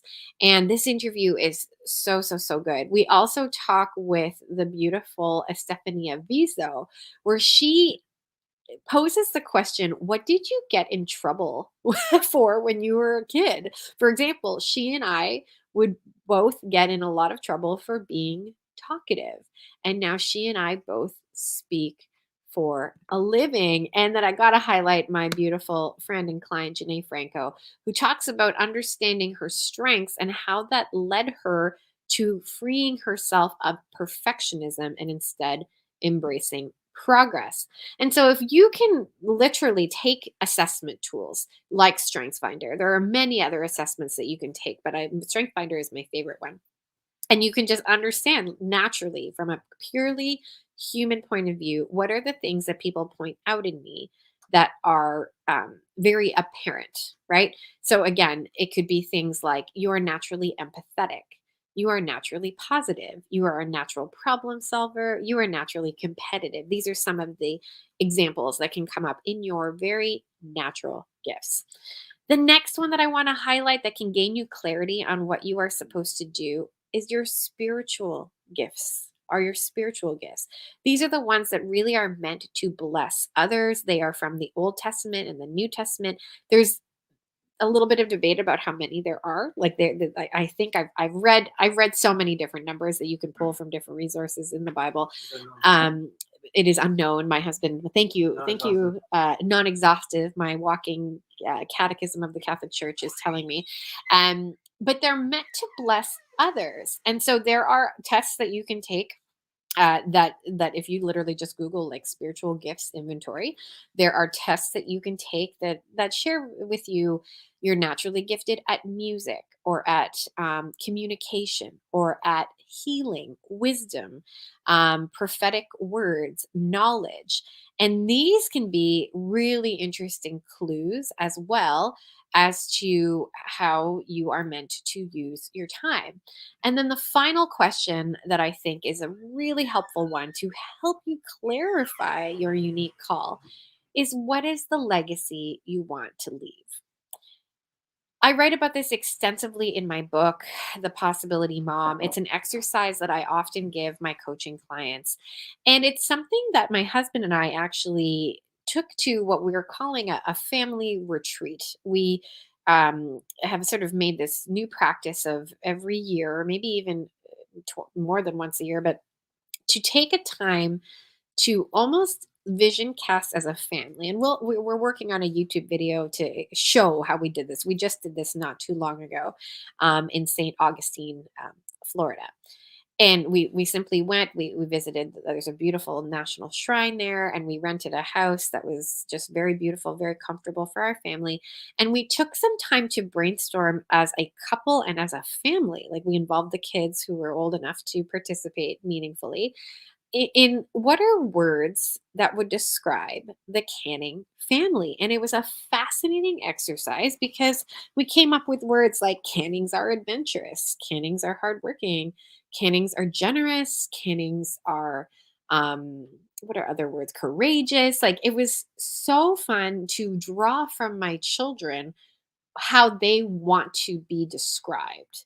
And I think just this question of legacy is a really, really, really helpful one because it can show you real quick how you maybe like should be spending your time and maybe shouldn't be spending your time. I remember this question of legacy was so helpful for me when I was interior designing because I remember doing an exercise like this with these very pointed questions about, what do you want to be known for? How do you want to be remembered? What do you fight for? And everything I was answering wasn't about interior design, but it was about the family. I began to realize real quick that interior design was simply just a method, if you will, or a tool I was using, but it wasn't the end result I wanted. What I was really aiming to help people with was their family, and that is how I, of course, started to pivot my work into helping moms. And so I just think these three questions. So, what are your natural gifts? Look at just from a very human point of view. Strengths Finder is one of my favorite assessment tools to look at this with a good lens. What are your spiritual gifts? So the gifts that are really meant to serve others, that are kind of more divinely well, everything is divinely put in there, but these are gifts that are really meant to be at the benefit of others. And you can take spiritual gifts inventories to get this clarity. And then finally, what is the legacy you want to leave? I think if we could answer these questions, what we can start to do is look at, where do they overlap? What do people say consistently about us where these things are have in common? And so it's just a really simple exercise that I think any mom can take to heart. My friends, we are coming to the end of our time tonight, which is wild. But before we go, I want to share with you a few more of the clips that you can find, the interviews that you can find when you join me at thepossibilitymomconference.com. And again, reminder, if you want to take advantage of all of these beyond this free conference, you can definitely grab the VIP pass. So here are a few more of what you can expect to watch over the next couple of days. Without God, I would not even have started this business. His hand was all over it, making me passionate about wanting to create things and use my talents. And I got to kind of be home with my family and be really focused on what mattered. In that exact same time, my business took off. We don't need to be afraid of what God is calling us to. The dream that He has called me to has actually involved my whole family. And it hasn't brought me away from them. It has brought me closer to them and has made me a better mom and has made me a better wife. Because God wants it for you and has chosen you specifically for this task, and the world will be robbed of your light if you don't do it. God doesn't want us to be perfect because He wants us to rely on Him. That's the approach that I take. Instead of expecting perfection in myself, to look to the one who is perfect for help instead. So you've got access to close to 40 interviews, and I really want to encourage you to go through them while the conference is free this weekend already.